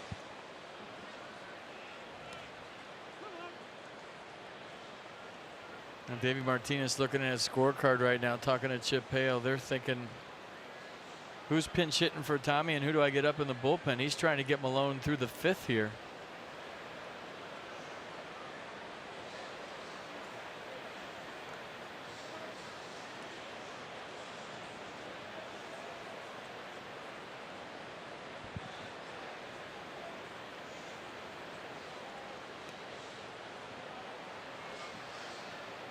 And the 2-1 launched foul to left.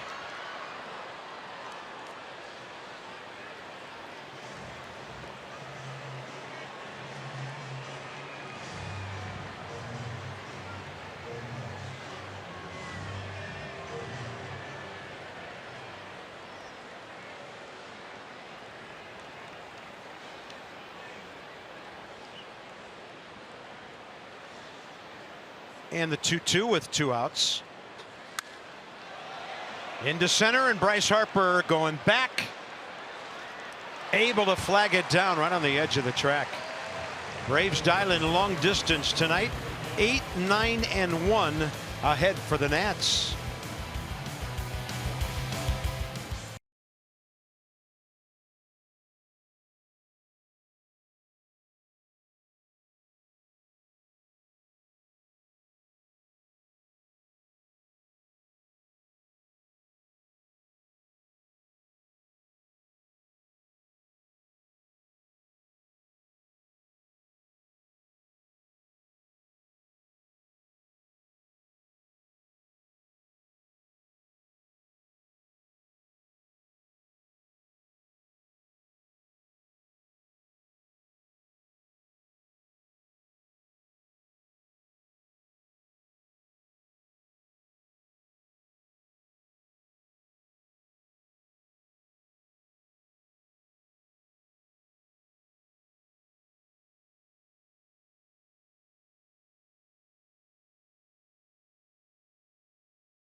To the bottom of the 5th inning, 7-1 Braves have out hit the Nats 9-2. Here comes that one pitch at a time, one at bat at a time thing, and trying to make something happen here in the middle of the game. Nobody throwing in the Nats bullpen. Tommy Malone has stepped out on deck. Matt Wieters fly ball to pretty deep right his first time up. Foltynewicz 73 pitches, 50 strikes.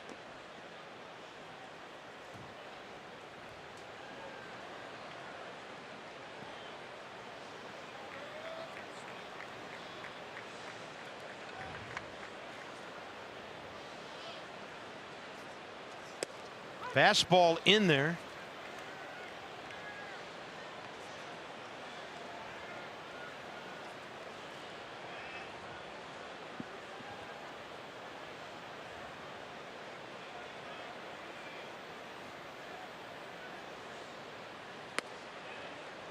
Pretty good late snap on that curveball.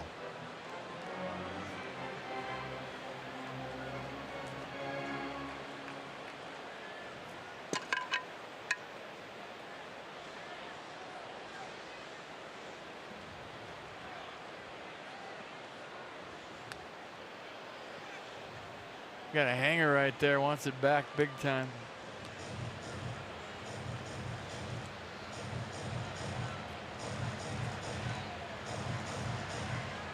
That first inning was so key with the bases loaded. They had Fultonavich on the ropes, and now they're trying to figure him out all over again. But with a 6-run lead, he's free and easy, and he's not thinking about a whole lot. Plus, he's got a pretty generous strike zone to work with on top of it. So he's, you know, after stressing out and having some red line pitches in the first and trying to get through that inning, he found himself up 3-1, and now it's been a lot more relaxed outing for Mike Fultonavich with the run support.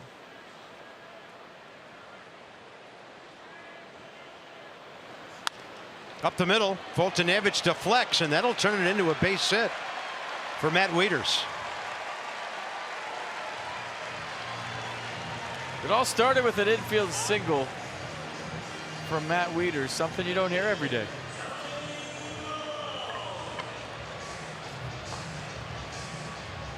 Tommy Milone struck out swinging after fouling off several pitches first time around.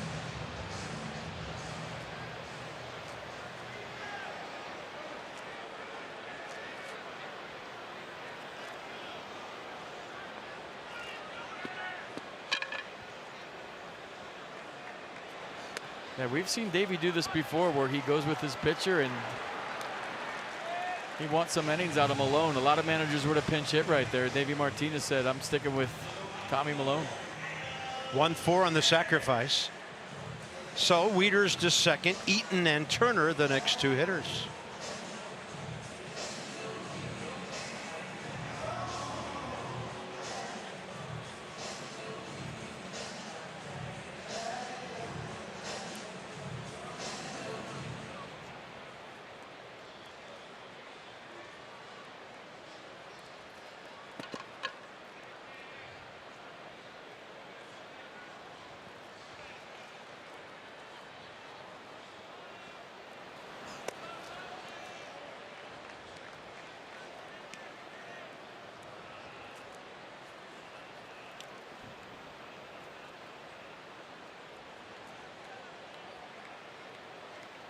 Adam with a double and a swinging strikeout.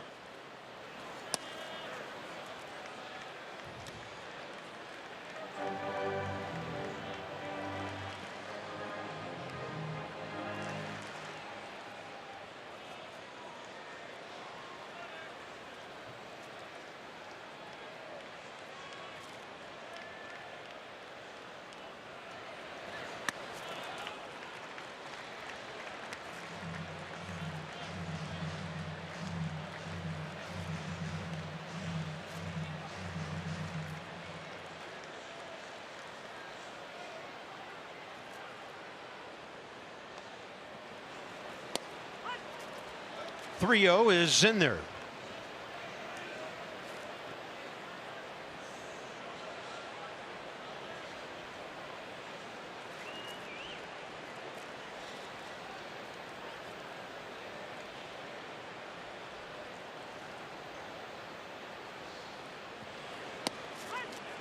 On the inside edge.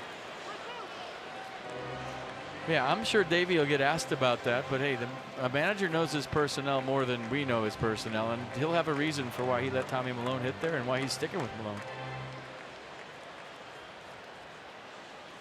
Doesn't matter if we know it or not, he knows it, and that was the move he chose.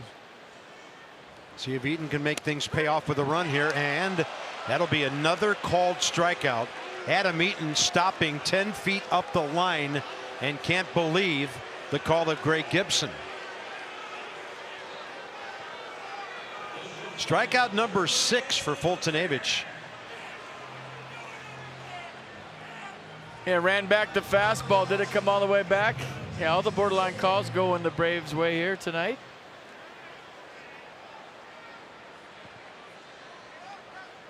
I think when you look at Tyler Flowers, how he's snapping the glove up on the low pitch and the inside pitch, Greg Gibson is buying what he's doing back there. We used to talk about Jose Lobaton doing that all the time and how effective it was. But I would say if you're talking how many pitches Flowers has taken out of the zone versus in the zone. That one right through Charlie Culberson, and the Nats will get a run. And Turner heading for second. So the Milone sacrifice helps the Nats score a run here. With a little help. Ball sharply hit. And the inning alive for Rendon. You know, I was making out my lineup card today. I had to double check to see if Camargo was playing third and Culberson was playing short. We've seen Charlie Culberson play shortstop. He's a pretty good shortstop. We've also seen Yohan Camargo play third base most of the year. So when I initially did my scorecard today, I thought it was a misprint that Camargo was at third and Culberson was at short. Both have made errors today. And maybe both are more comfortable at the other position. Charlie Culberson's 4th error of the year. Camargo has made his 8th. And for the Braves, their 58th. The Nats need a crooked number, and the inning still is alive here in the 5th.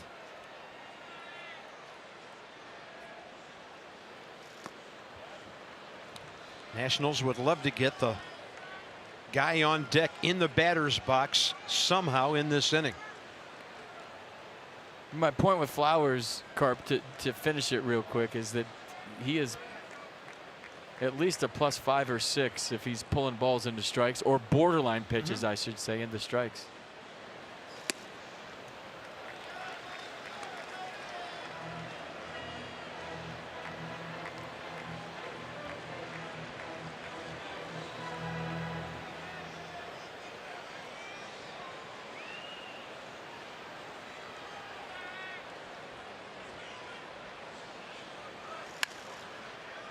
That is fair.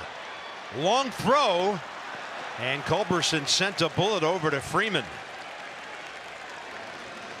So the Braves, a couple of defensive glitches tonight. The Nats have a couple of unearned runs, and Culberson plays that one extremely well.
And this one was powered by Tyler Flowers. Can't remember too many that traveled this far almost onto the concourse. So you saw the numbers, and a big home run for the Braves catcher. So the Braves box a busy one. Power up and down. 2-run shot from their leadoff guy, from their number 7 hitter, from their number 8 hitter. Acuna, Flowers, Culberson. Big blows in this one. Tommy Milone, 74 pitches, 54 strikes. Flowers, Culberson, and Fultonevich, who's thrown 89 pitches through 5 innings now. Flowers a good night. Single, 2-run homer, 2 scored.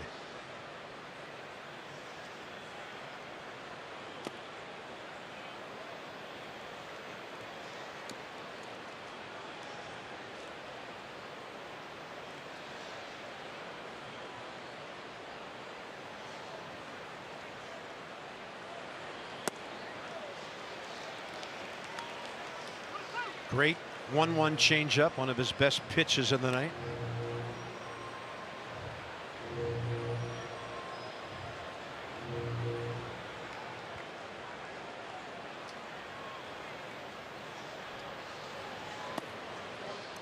And he doubled up 2-2.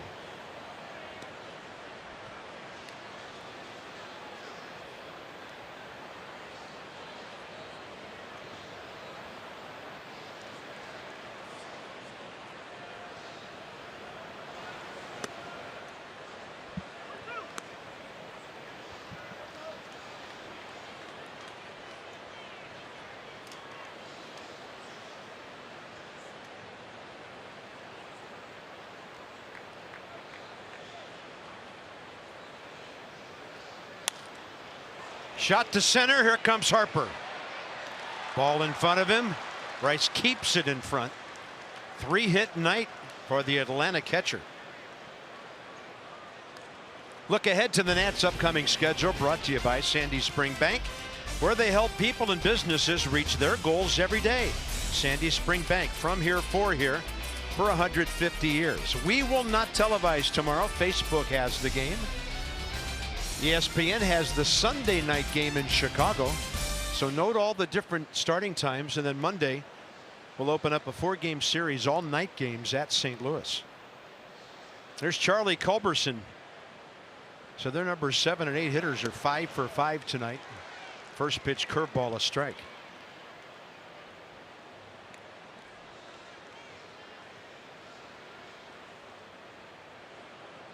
Wander Suero is up.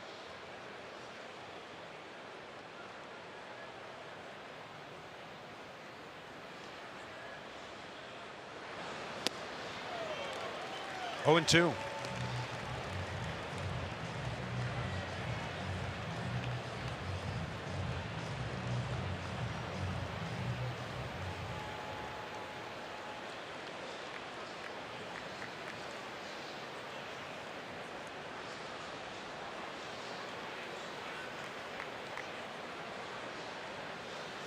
Swing and a miss. So dropping one down and getting his 4th strikeout. 1 on, 1 out, 6th inning. Mike Foltynewicz comes up for his 3rd time. And by the way, just a quick comment about the Facebook situation. When the Nats were in Pittsburgh, there was a Facebook game. A lot of people tweeted angry at Masson for not carrying the game. Masson has nothing to do with that. It's a decision. It's an agreement between Major League Baseball and Facebook. So FP, have a great time with the telecast tomorrow. You and Dan will be on, but folks, Masson has nothing to do with that decision. Down to second, Flowers on a good sacrifice, 2 outs.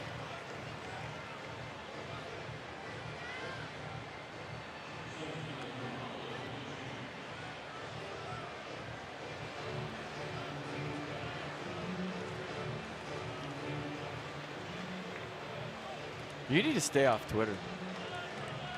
Seriously. Well, I don't.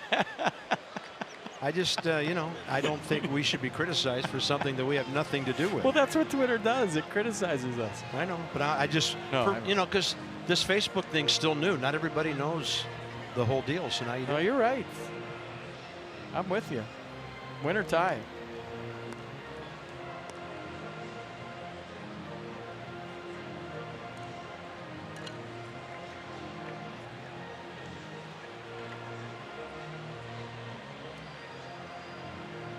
Top of the order, Acuna. 2 for 3, a single, a steal, a 2-run homer.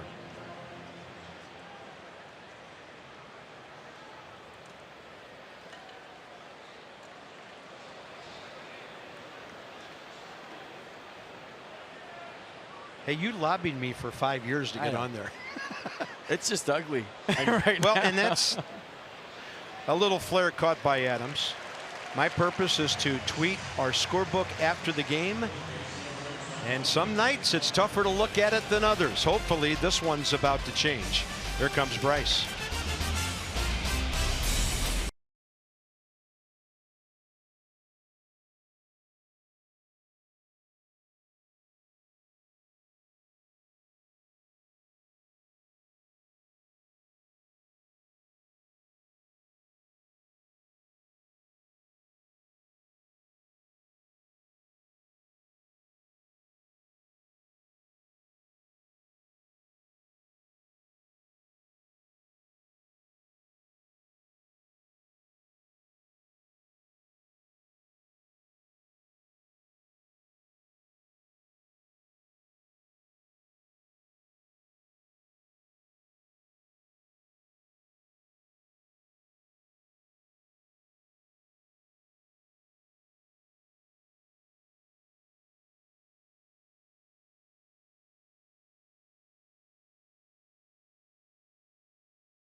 the Children's National Health System for the first 200 home runs hit by the Nats this season.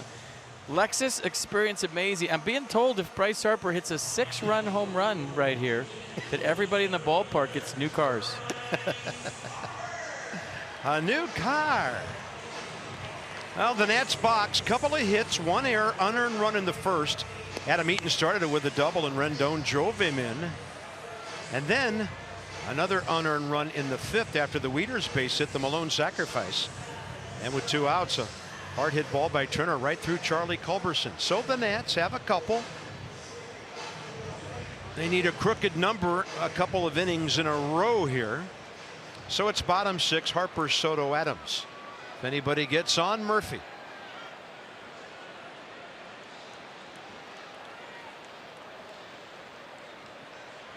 Couple rough ABs for Bryce tonight on calls so far.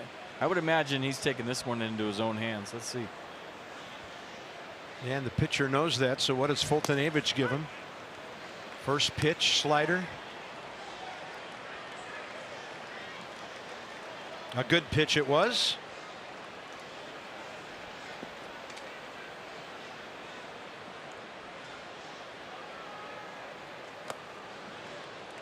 One.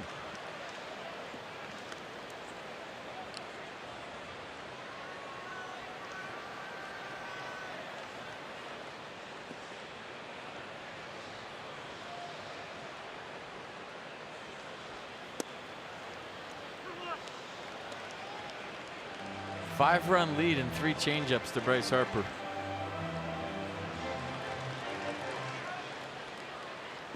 Yeah, the last thing he needs to do is give the Nats any base runners. Make them earn it. He's always got the 96 or the 97 in his pocket.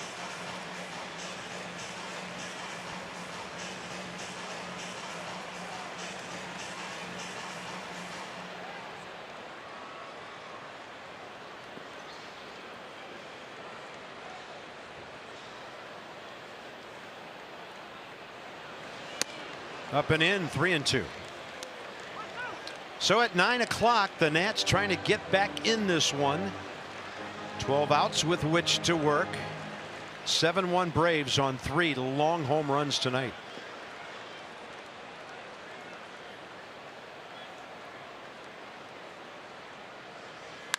Harper to left. This ball is well hit. See you later. Number 28, RBI number 71, and it's 7-3. If there was 5 guys on right there, that'd be new cars for everyone. But as it stands, the Nats are within slam range. Bryce Harper just smoothed one out of here to left field. 28th home run of the season.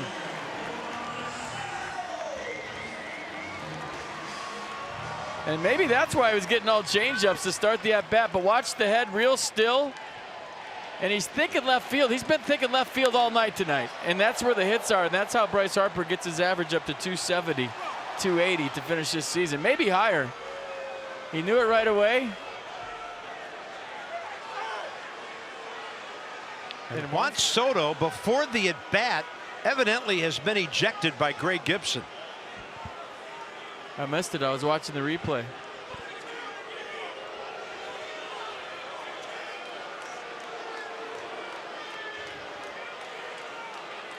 Tim Bogar, Bob Henley stepping in to get Juan out of there. And now Davey Martinez will take care of the rest.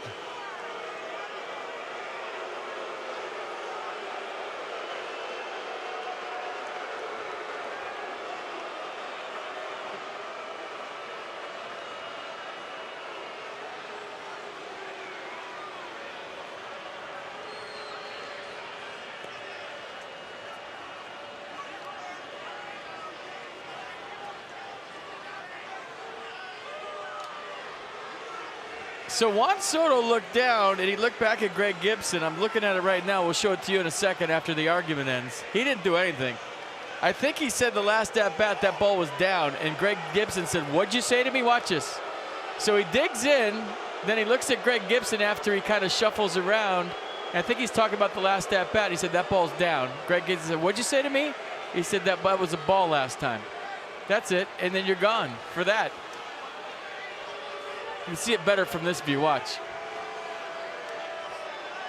That ball was down. That ball was down. What'd you say to me?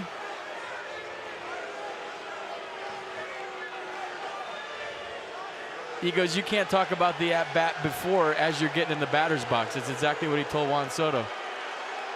He said, he's telling me the ball was outside last at-bat, and Greg Gibson's contention was you can't talk about the last at-bat when you're getting in for this at-bat, and he's hearing it from everybody in the Nats dugout.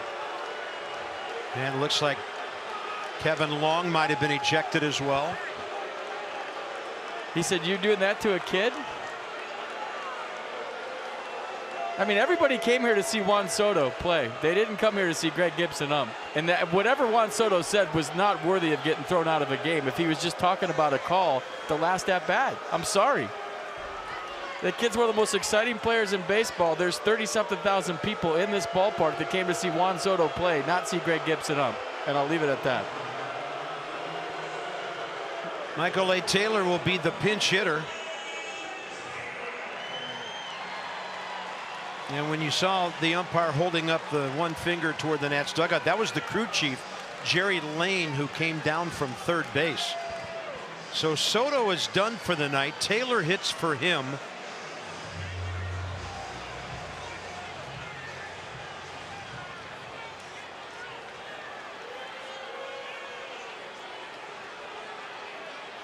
Nobody out, a run home on the Harper homer.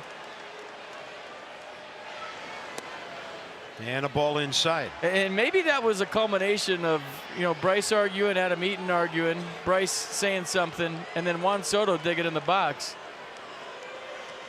But in my opinion, Carp, I've been around this game a long time, he did nothing to show him up. Michael A. Taylor, base hit. Well, the Nats are down by 4. They have 2 consecutive hits, and we'll see how big the fire is that may have been lit right here.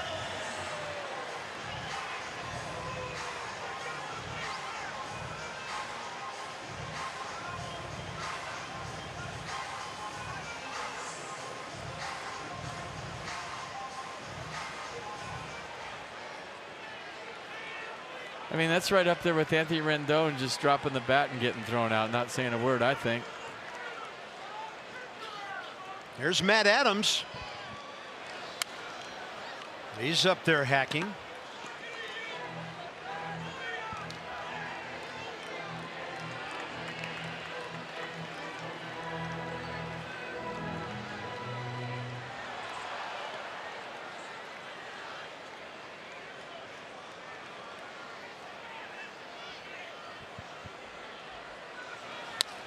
Adams to right. Markakis back in front of the track for the first out. Michael A. Taylor back to first. Murphy and Wieters before the pitcher spot the next 2, and now the Nats have a lefty up in the bullpen. This is the part that ball was outside. Excuse me, what'd you say to me? Ball was outside last time. You can't come up here and talk about the last at-bat as you're getting in the batter's box, he said. Talk about the at-bat before.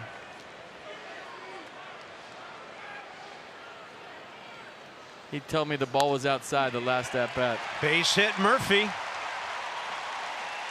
I'm bummed because I don't get to see Juan Soto hit again. That's all. Matt Wieters is next, and the Nats have definitely something going here in the 6th. And I didn't get to see him hit that time.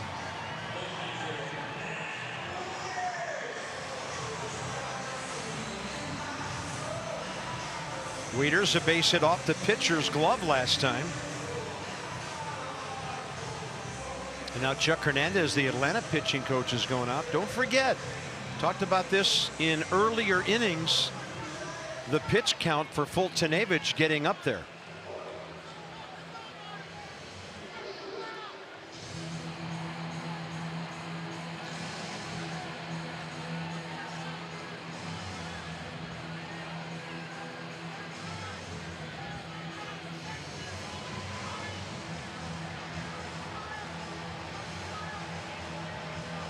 I like the way the Nats are sticking up for the 19-year-old. It's almost like the big brothers are sticking up for their little brother right now. I love it. Exactly, yeah. I mean, you saw Kevin Long on the top step, and you read his lips. He's saying, you can't do that to that kid. And Matt Wieters is still sticking up for Juan Soto right here. I mean, it's all Juan Soto has done is kept his mouth shut, play the game hard, and play the game the right way. And he questions one call, and he gets thrown out of a ball game. It's just, it's not right. I'm sorry. Well, Matt Wieters having an interesting discussion with Gibson. So Matt is 1 for 2. Ryan Zimmerman has stepped out on deck here. Believe it or not, Zimmerman's the tying run in the on deck circle. Wieters, foul ball.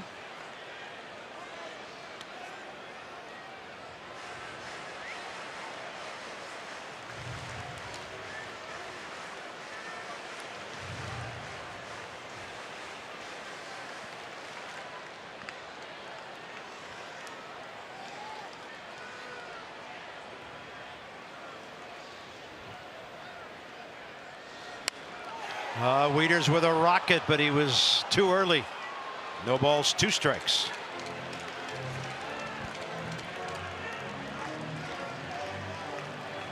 Luke Jackson for the Braves. Foltynewicz had 102 pitches with 1 out, 6th inning.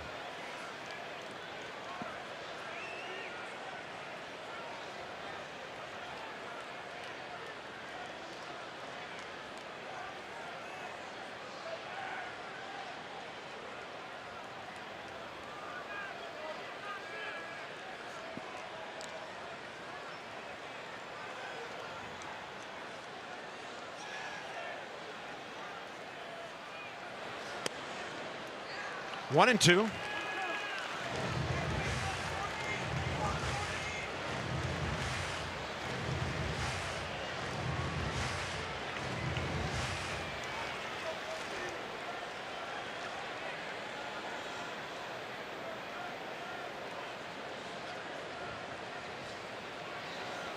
Swing and a miss on a diving breaking ball.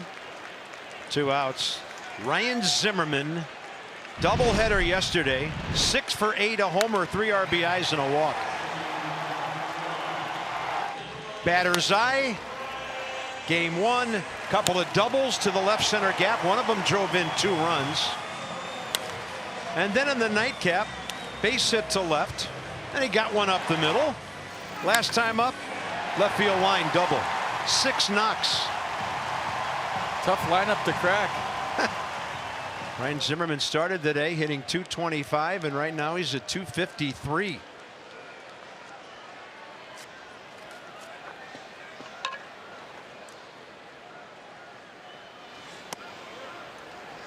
Do you think Ryan Zimmerman, if he walked into the batter's box and said, hey, Greg, I thought that pitch last time was outside, do you think he'd get thrown out? I would think not. I mean, that's something you can say. I don't think, you know, Juan Soto was saying anything wrong. He was just trying to say, hey, last time I thought that ball was out.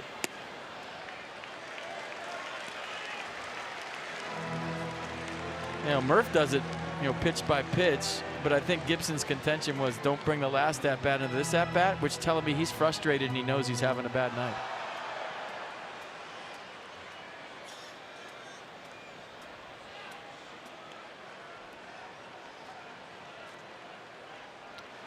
Two 2-0.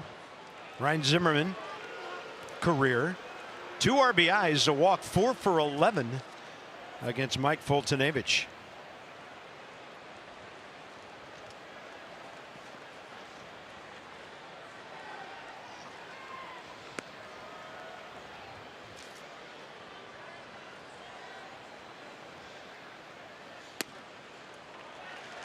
All right, get you a good one, let it rip.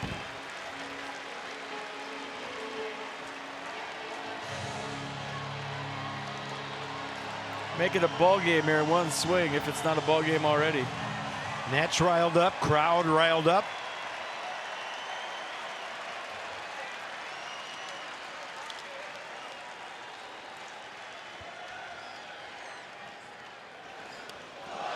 Way upstairs, ball 4, and the bases are loaded.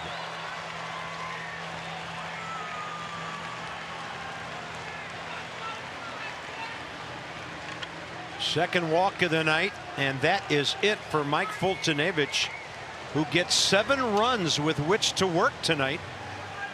And the Nats are on the verge of being right back in this game. Adam Eaton will be next. Choose a winning team for your vehicle. Jiffy Lube for value and convenience. JiffyLubeDC.com with our pitching change.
So Bryce started this inning with his 28th homer.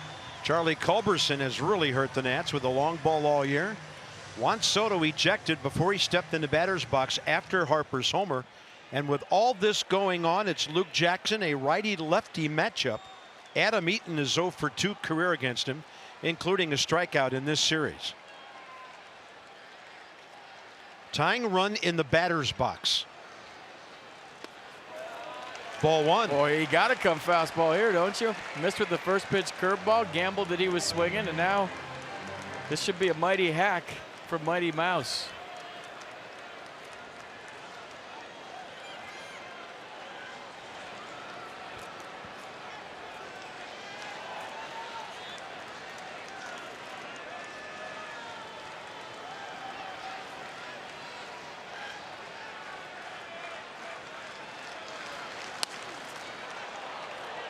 Didn't miss the bag by much. Taylor, the runner in foul ground, getting out of the way.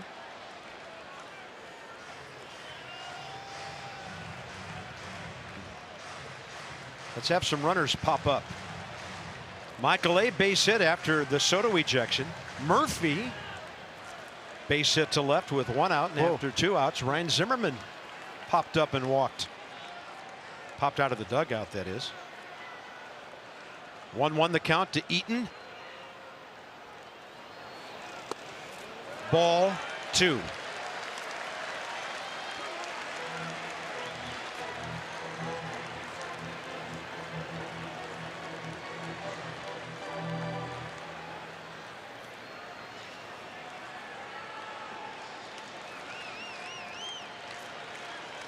Big pitch here.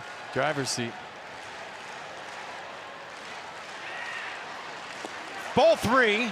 Flowers keeps it close. Taylor has to stay at third. Yeah, down by 4. You got to be 1,000,000,000% sure you're going to make it there if you're Michael A. Taylor. Interesting pitch choice there. 2-1. Hasn't thrown the off-speed for a strike. Decides to go with it. Flowers wanted it down. But now you're 3-1.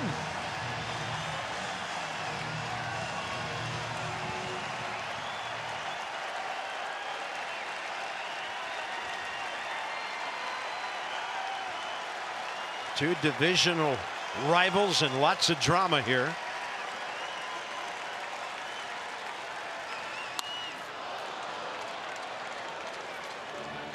Crank them up. Here we go. The most exciting play in baseball. Bases loaded, 3-2, 2 outs.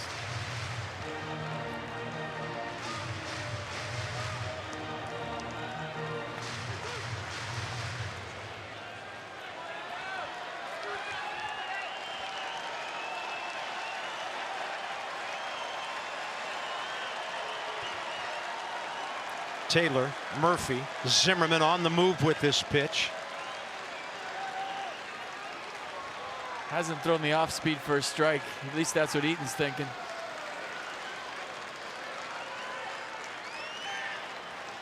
Swing and a miss. Luke Jackson gets the Braves a huge out. And the only run the Nats get, Bryce Harper's leadoff homer the other way. His 28th, 71st RBI. Still 3 innings to go. It's 7-3 Atlanta.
Watch this check swing. Did he go? I didn't think so. So that was one. Watch this.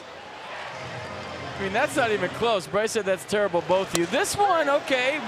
Flowers framed it up. Juan didn't like it. And then this one, too. A little run back that was, And then Juan Soto talking about the last at-bat in the strike 3. Gets thrown out for bringing the last at-bat up in this at-bat, which I didn't know was a rule or an unwritten rule. Or somebody who's having a bad night rule. No idea. And then somehow Davey Martinez stayed in the game.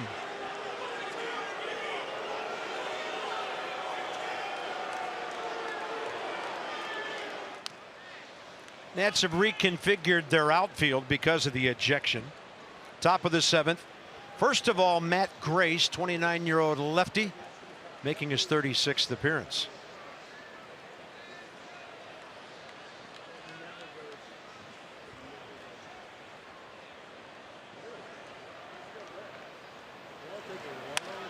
Hard hit, base hit. Adam Eaton, now playing left field, picks it up and returns it. So Dan, obviously you're down there closer than any of us. How about the dugout during that crazy sequence? Well, hearing from the dugout, Bob, that what Greg Gibson was saying was that he let Juan Soto argue that last called strike 3 call from the previous at-bat in the dugout. And then once Soto again carried that arguing into that next at-bat where he got ejected, that was where Gibson drew the line. The Nationals saying Soto wasn't arguing from the dugout. That was other people that were chirping at Greg Gibson. So that was the disagreement there from Gibson's point of view. And just so everyone at home knows, umpire lets you have your say at the plate. When they really get ticked off is when you go back down into the safety of a dugout and you're still chirping at them. They feel like that's not, I want to say manly. They rather you do it face to face than get back to the cover of the dugout and argue, and that's where things start to get weird. So to Dan's point, if that wasn't Juan and he thought it was Juan, but if you, I mean, we read his lips. He said you can't bring the last at-bat into this at-bat. So ball off of Matt Wieder's glove with Freddie Freeman hitting. Pass ball, Albies to second, nobody out. So Adam Eaton from right to left. Michael A. Taylor pinch hitting and then playing center, and then Bryce from center to right. Freeman, base hit. Harper charging, but Albies is flying home. It's a good throw, just safe. And Freeman ends up at second. Bryce Harper made that very close. How about the pick and the tag all in one motion by Matt Wieters? So give Bryce a lot of credit for charging hard, making a good throw, but Wieters with the pick and the tag all in one motion to even make that close. I mean, this is like a shortstop right here. Watch Matt Wieters. He just let the ball get to him. He let the ball get deep, almost like a shortstop making a tag play on a steal. Watch, with a catcher's glove, no less. Short hop. He's obviously safe, but Wieters at least made you pause and think about it for a second. That was smooth. Here's Markakis. So Matt Grace has given up 2 singles, and now the Braves lead 8-3. Markakis in swing mode. He doubled off the center field wall last time.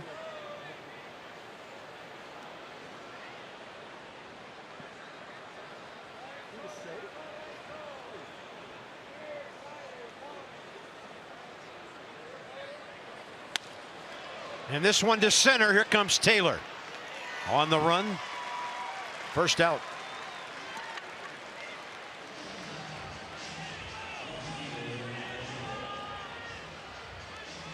Adam Duvall is next.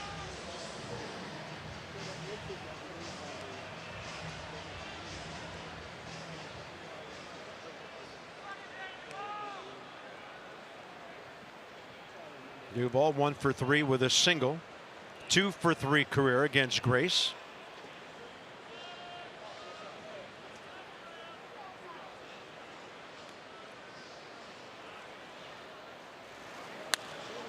First pitch swinging, and Bryce Harper in right. Freeman back to tag, but he's not going to challenge that arm, and Bryce perfectly hits Turner. 2 down. All right, don't wait for season 8. Come out to Nats Park, and it'll be great.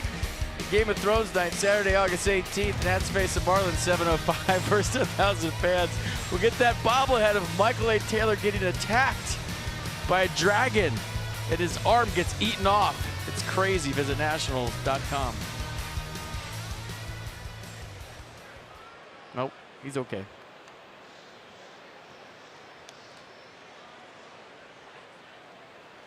I'm still replaying that whole thing in my mind, Carpet. I can't turn the page. The coolest cat in the whole thing was the 19-year-old kid. When all heck was breaking loose, he got tossed out of a big league game. Everyone's standing up for him. Everyone's getting ejected. And the 19-year-old was the coolest guy in the whole thing. I mean, if you don't love Juan Soto before that, you have to love him after it. Well, there's a time in baseball when opposing players, opposing managers, and in many cases umpires severely tested rookies to see how tough they were. I thought that was kind of way back in the past, but it sure seemed like Juan paid some sort of due there. Here's Matt Adams. So 2 hits and a run, then Grace gets 3 in a row, and it's time to stretch at a rather angry Nationals Park.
Masson.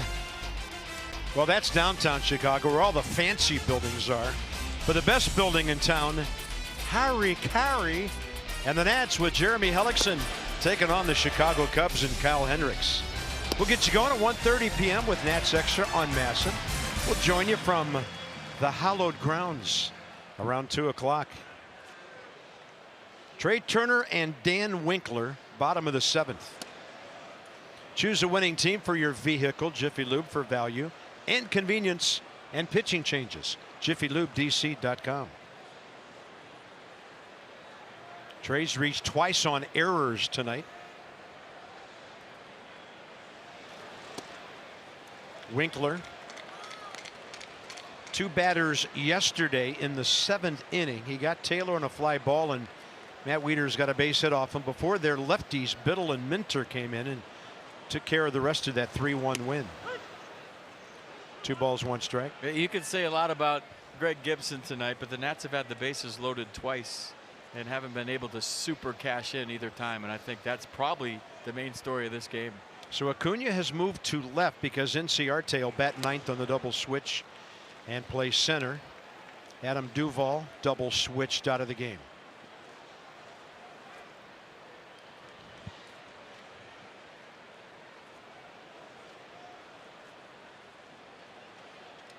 Two to Trey with Rendon and Harper coming. Just got a piece of it. All right, enhance your next game day experience with MLB Ballpark app. Access and manage your tickets. Enjoy check-in offers, exclusive content, and much more. Download the MLB Ballpark app today.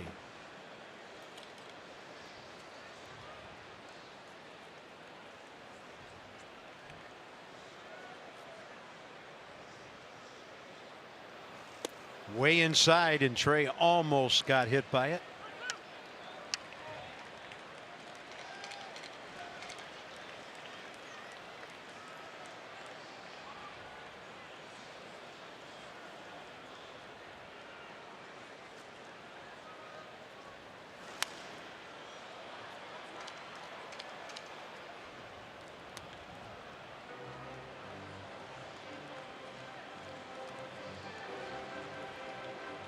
Greg Holland. Game 1 debut yesterday, a scoreless inning with a walk and 3 Ks. 3-2 to Trey again, and he pops it up right behind home plate, and Tyler Flowers there to make the grab. Nats are down to their final 8 outs. Rendon and Harper now in the 7th.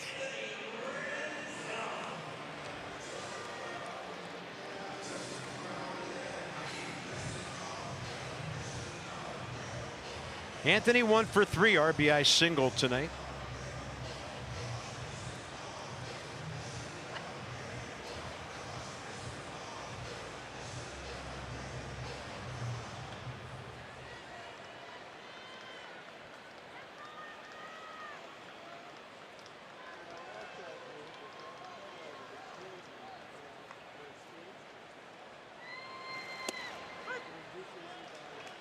Rendon jumping back, and the ball called a strike.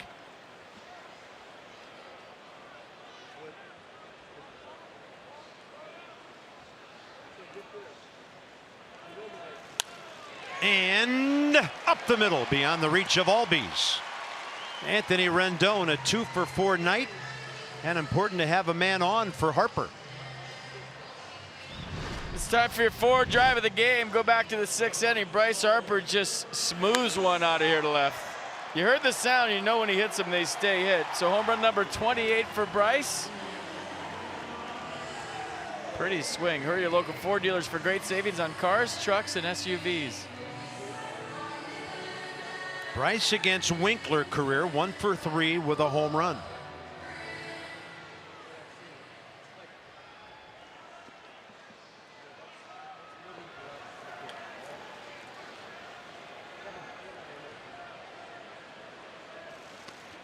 And Harper drilled,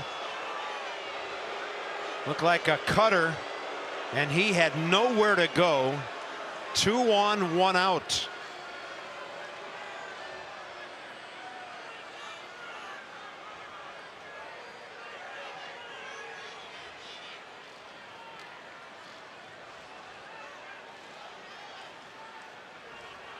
Bryce Harper hit by a pitch for the 6th time this year. Always looks fishy when you hit a home run one at bat and get hit with the first pitch the next. Don't know if that was on purpose.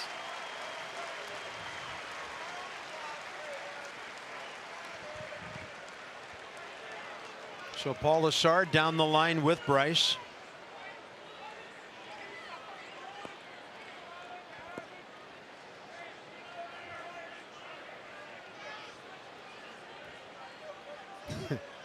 Bryce and Freeman having fun again.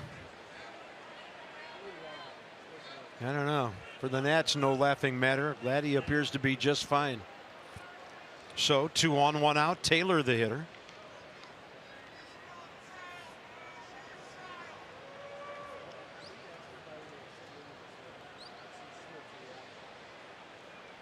Cutter in. Started off the plate and just kept chasing him.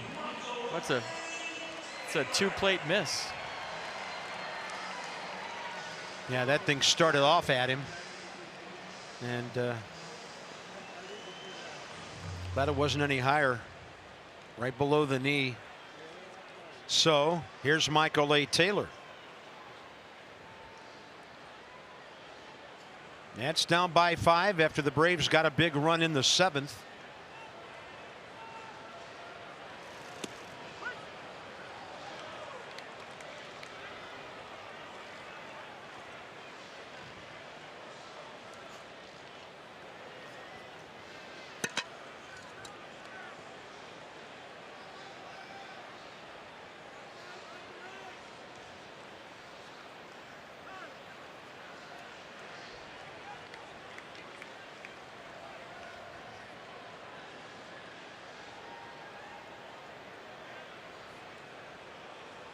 Cue the boos.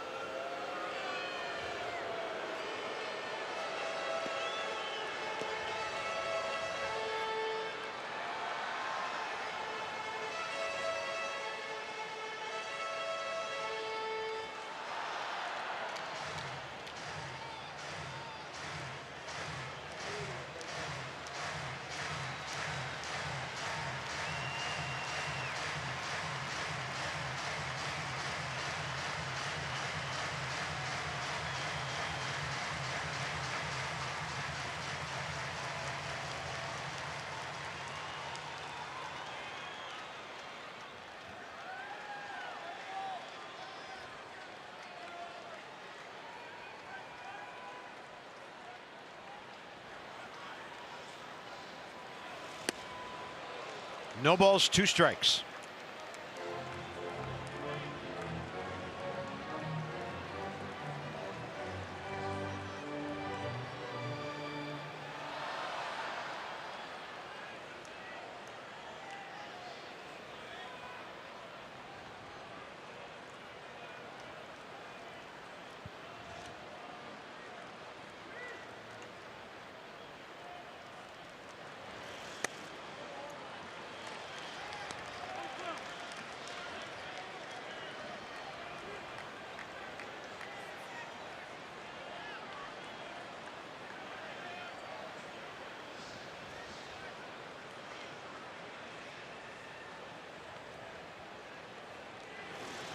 Swing and a miss on a sweeping curve.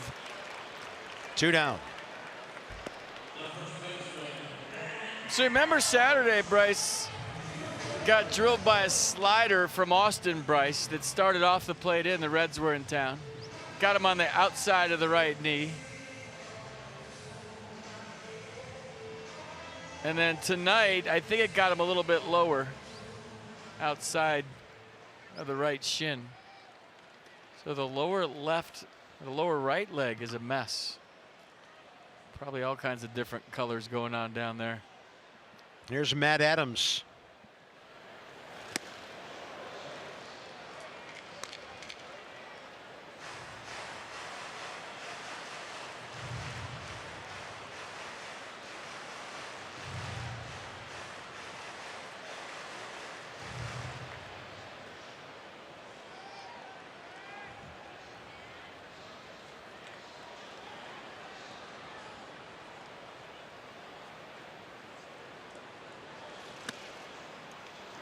That'll even it up 1-1.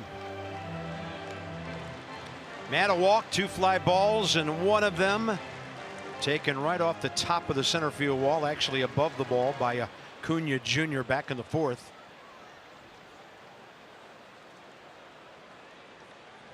Matt Adams 2 RBIs away from 50. 3 away from 51.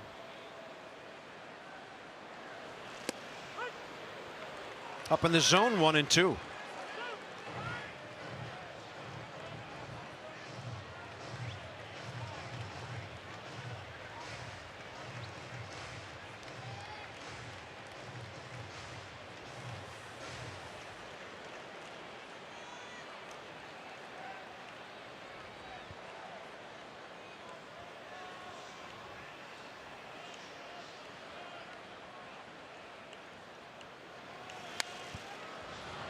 And Adams a foul.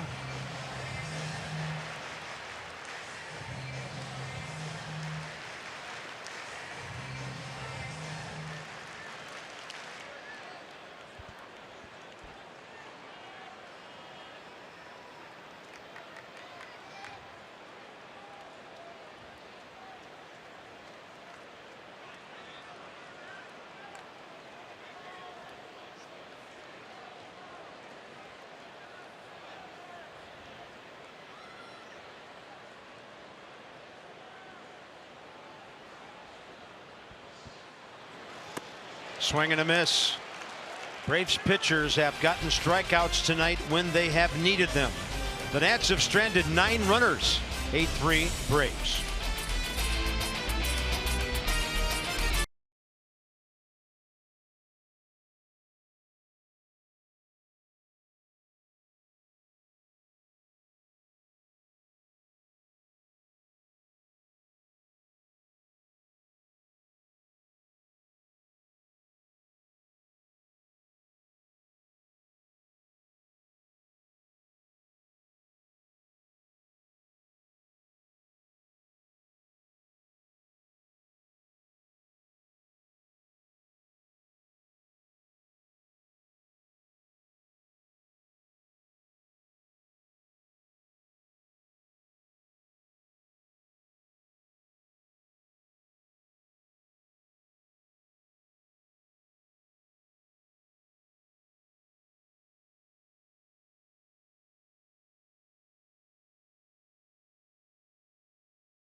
$44 donation to the Children's Inn at NIH for every strikeout by a Nats pitcher this season. How about Greg Holland's Nat debut? He walked the first hitter and then strikeout, strikeout, strikeout. The fastball was good, so was the slider. Didn't see too many curveballs, but pretty good debut, Carp. 22 pitches, 12 strikes. The walk happened with the leadoff man, and then boom, boom, boom. He got Swanson, he got Acuna, and then he got Arte on strike. So his Nats debut, career numbers 186 saves. Tyler Flowers, the hitter. 0 for 3 career against the Nats right-hander. And he's having a big night, 3 for 3. Single, 2-run homer, and a base hit.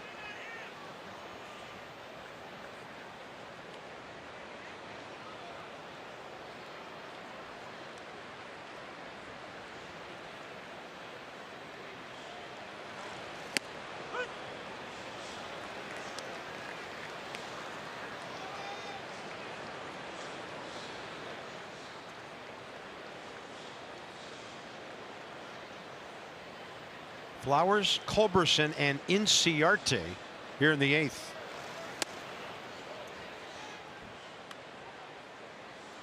Yeah, fastball 44% of the time, slider 48% of the time, so he throws more sliders than fastballs normally.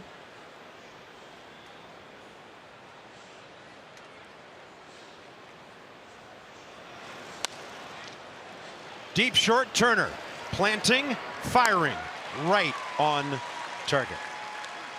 With more on Mr. Holland, here's Dan. Bob, after the Nationals signed Greg Holland yesterday, I went up to Ryan Madsen, who played with Holland in Kansas City, and asked him for a little bit of an inside scouting report on the Nationals' newest right-hander. He said that Holland is a good guy in the clubhouse. He's a great teammate, but that when he's on the mound, he's as fierce a competitor as you'll come across. He said he's going to end up with sweat, blood, tears all over his face, which I think would make for an interesting visual. But Madsen's point was that he's going to battle you as hard as he can. His fastball not what it was a handful of years ago, but he's going to compete. Well, veteran guy. Hitters make adjustments, pitchers make adjustments as their careers go on. He's a band out there. Blood, sweat, and tears.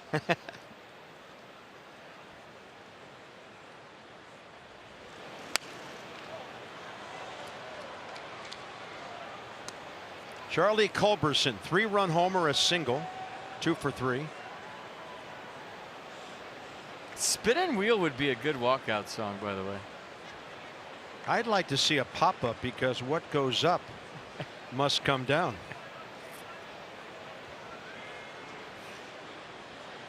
From that very song you mentioned.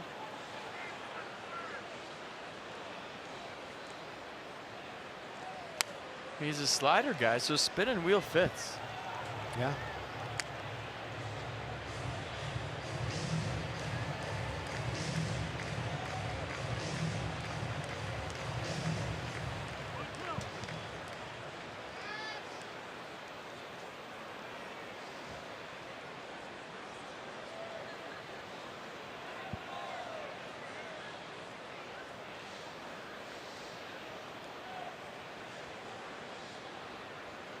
And a 1-2 with 1 out. Pumping strikes.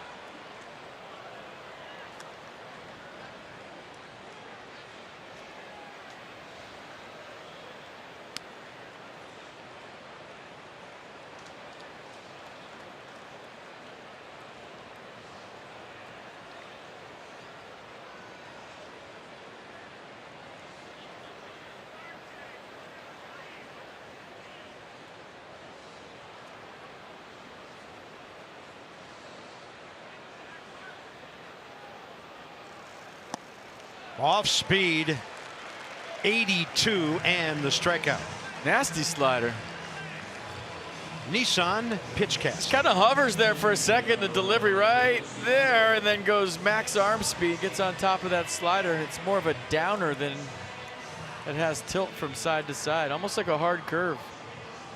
Inciarte is 1 for 3 career against him, and this guy had their big hit last night. That line-hugging triple that drove in 2 in the 9th.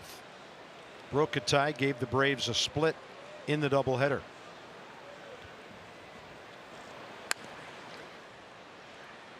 Matt Adams to Holland. Another good inning for Greg, and definitely some frames to build on for that veteran.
of the Washington Nationals and may not be reproduced or retransmitted in any form, and the accounts and descriptions of this game may not be disseminated without the express written consent of the Washington Nationals.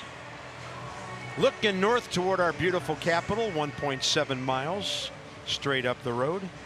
And this one to the bottom of the 8th. Daniel Murphy, Matt Wieters, and then the pitcher spot. Dan Winkler's going to start another inning for the Braves bullpen here.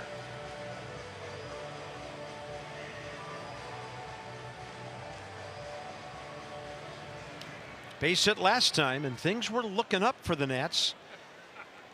Harper had homered, Taylor and Murphy had singled, 2 on 1 out. And after a strikeout and a walk, Luke Jackson came in, put out the fire when he struck out Adam Eaton.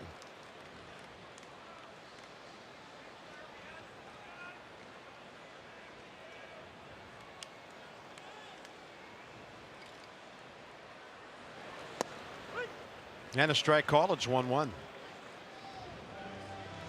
Sammy Solis for the 9th.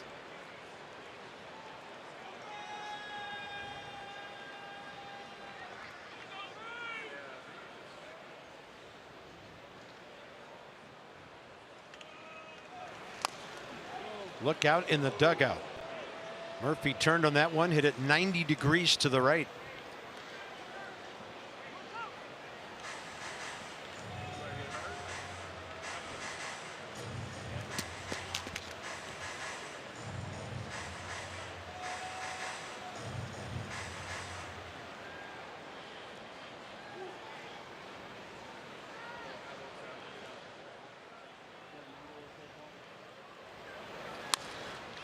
To the left side. Second hop, Camargo. Pretty smooth on that one for the first out. All right, come out to the ballpark on Friday, August 17th for Hawaiian Shirt Night. That's presented by us, Masson. The first 20,000 fans. The Nats Marlin game at 7:05. You get an island-themed Nats shirt. That's pretty cool. Visit Nationals.com for tickets. Former Oriole Brad Brock picked up by the Braves at the deadline.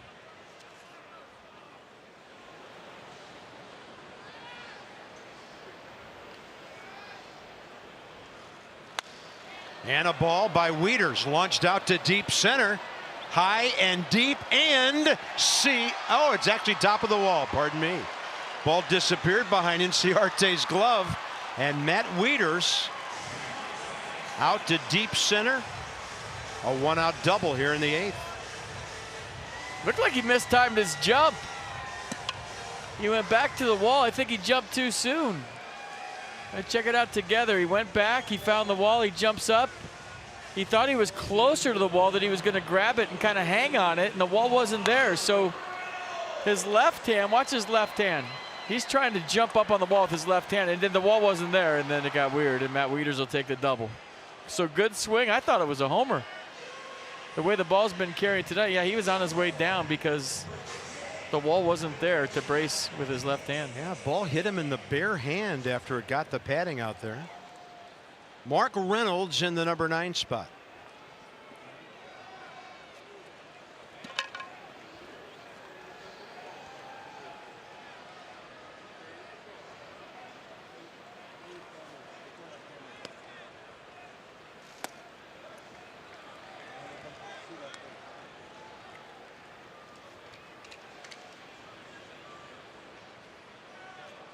Mark's first at bat in this series.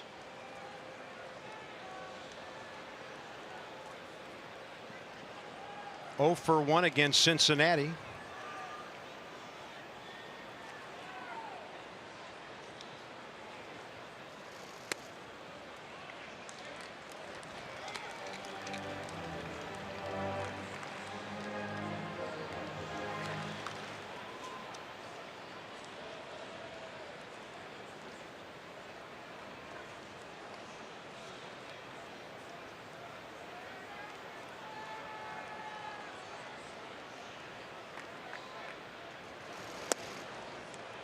Three and 0.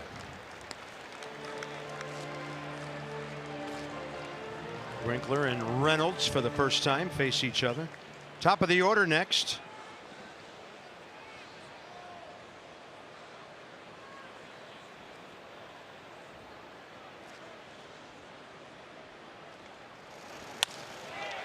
And a line drive right to Camargo at short. 2 down. Adam Eaton is next.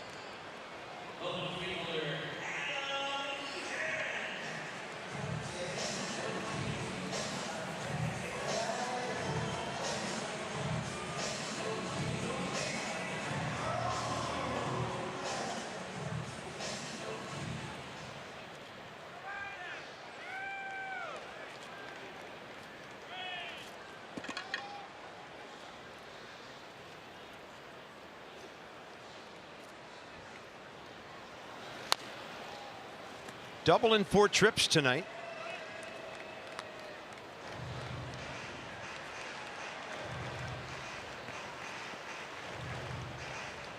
Three strikeouts, not like Adam. Last time he got a 3-2 curve with the bases loaded and everybody running. I was right there with him. I thought there's no way he was getting that pitch. Yeah, that was the strikeout by Luke Jackson. Eaton will pull this one out to right. Nick Markakis is there. And the Nats are done in the 8th, stranding their 10th runner of the night. 8-3 Atlanta.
Built for baseball. This is brought to you by T-Mobile. What a night for the youngster. So all the talk in this series initially about the 19-year-old, and tonight it's about the 20-year-old.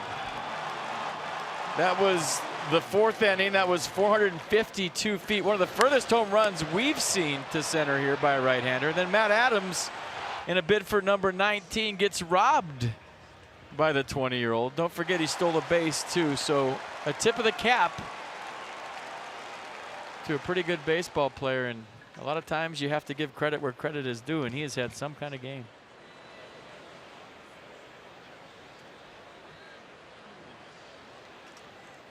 He'll face Sammy Solis here in the 9th.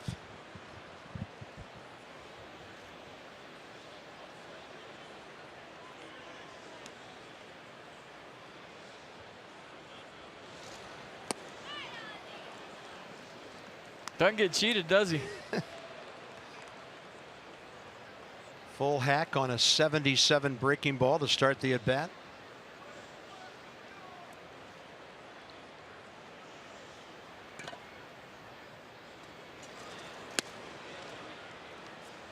Reminds me of Javi Baez a little bit in his approach. Leg kick's a little bit lower, I'd say. Setup's the same, and they both swing real hard. 2-1. He was hitting .265 with 13 RBIs in his first 29 games, 7 doubles. And he hurt his knee and his lower back on a play at the first base bag. Healthy hacks now, 2 balls, 2 strikes.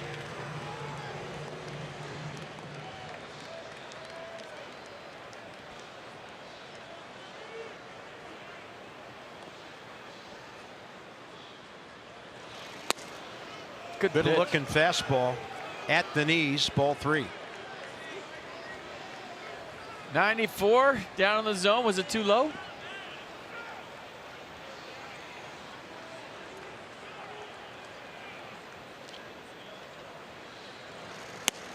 Swing and a miss. Sammy bringing the heat with 94.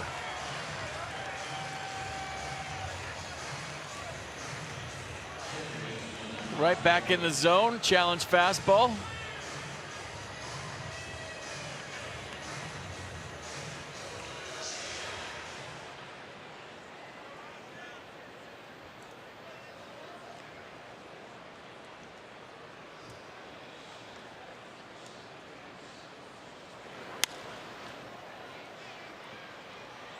And Ozzie Albies will foul this one. I'll tell you what, Ronald Acuna Jr. and Ozzie Albies just did something I haven't seen in a long time, if ever, in the big leagues. Acuna Jr. struck out, and he flipped his bat to Ozzie Albies, who gave the bat he was using, the on-deck circle, back. So watch this. You want to try this bat? Okay. Didn't work for me. Maybe it'll work for you. It's almost like college ball. They're using the same Easton. These are two kids who could be leading off in this lineup for a long, long time. Second-year man in there now.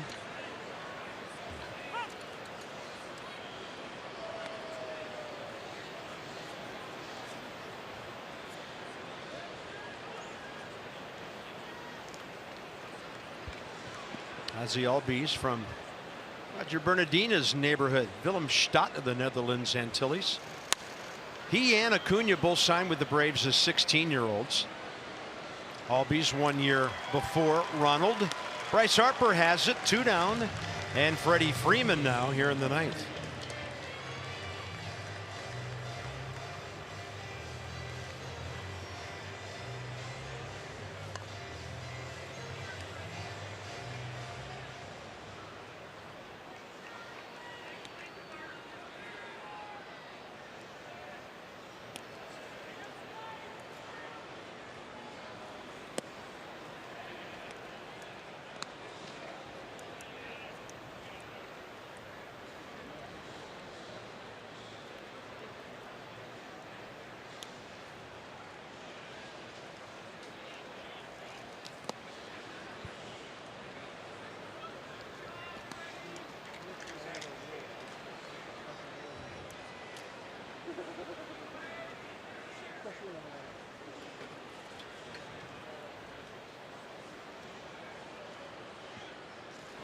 Two-0 pitch, and Freddie Freeman makes a loud sound on a fly ball to center.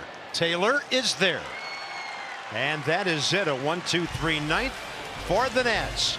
Turner, Rendon, and then Harper, and they need several more.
Masson, brought to you by Long Fence. Start living the difference.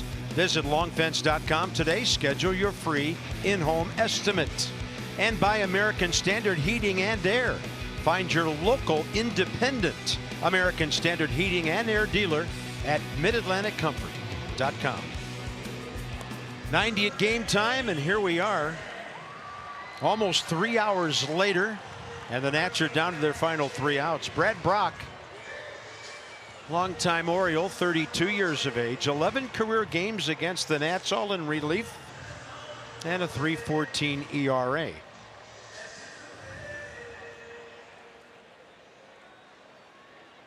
.6'6", 215, 32 years old. And fastball slider change from Brock. Fastball 94, and he's all kinds of elbows and kneecaps coming at you. So Dansby Swanson batting in the 8th spot for Charlie Culberson. He's at short, and that of course moved Camargo over to third.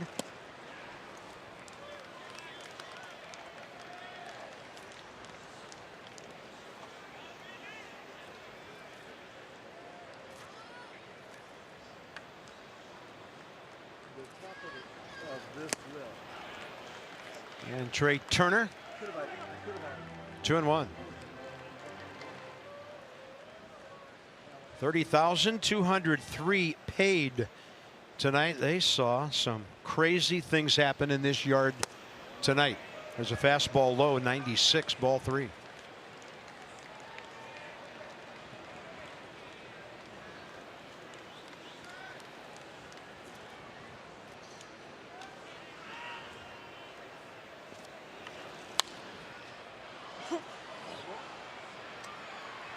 Yeah, just thinking about something, and it might be far-fetched at this point, but if Bryce keeps collecting hits and say he gets his average to 270 and he hits close to 40 home runs and drives in 100, you could conceivably have the MVP, the Cy Young, and the Rookie of the Year on the same team.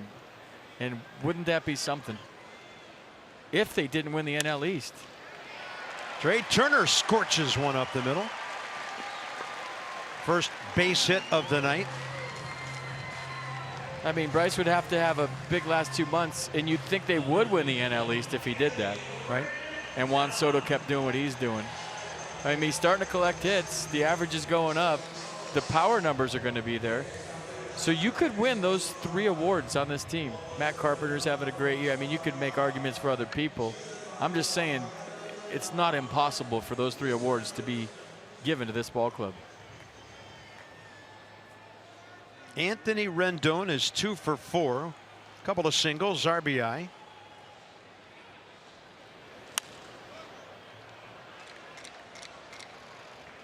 One for 7 career with a walk against Brad Brock.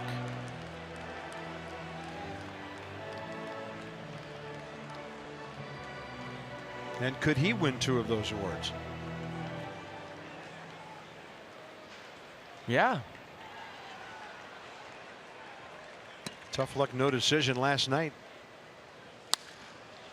And Rendon tees off, foul ball, 0-2.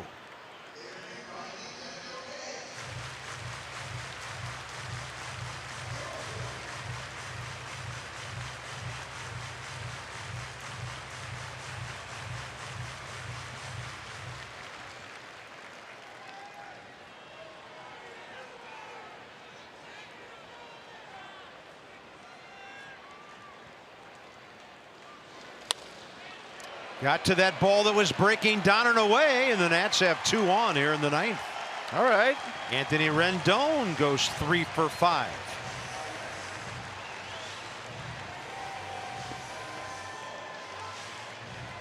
Nice swing, staying on the slider, just kind of massaging it to center field. One hand knock for Anthony Rendon. Line moving here in the bottom of the 9th. Nats died hard in the 2nd game yesterday, too. Had a leadoff double from Ryan Zimmerman last night. Taylor hit with 1 out by a pitch. And then the hard luck line drive by Wieters to third that turned into a double play to end it. Bryce is 1 for 3, homer and hit by a pitch last time. And against Brock, career 1 for 5 with a base on balls.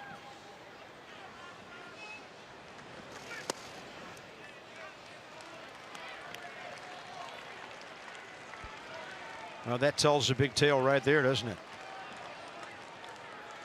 Rendon's hit, the only one with a runner in scoring position, back in the first. Nats have stranded 10.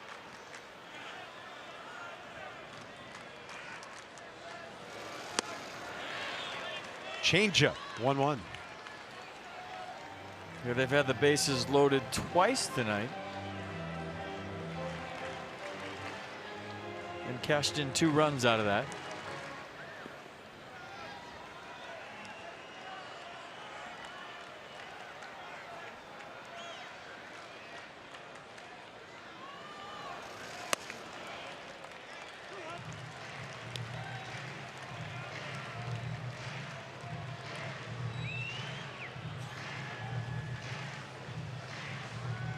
Michael A. 1 for 2 after replacing the ejected Juan Soto back in the 6th.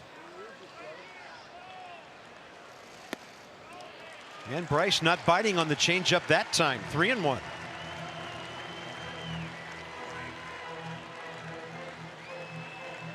Matt Adams 2 batters away. Phone's about to ring in the Braves bullpen with one more base runner, you'd think.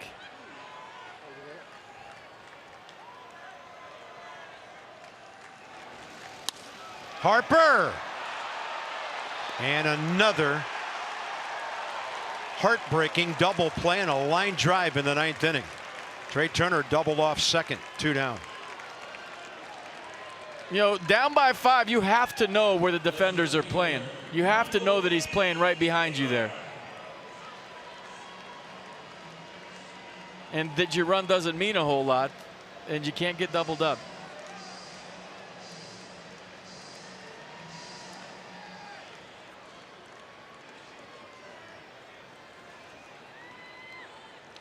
Michael A. Taylor and the Braves are 1 out away from being a half game out of first.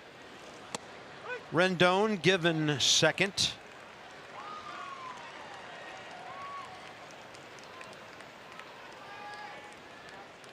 Taylor 1 for 1 with a base on balls against Brad Brock.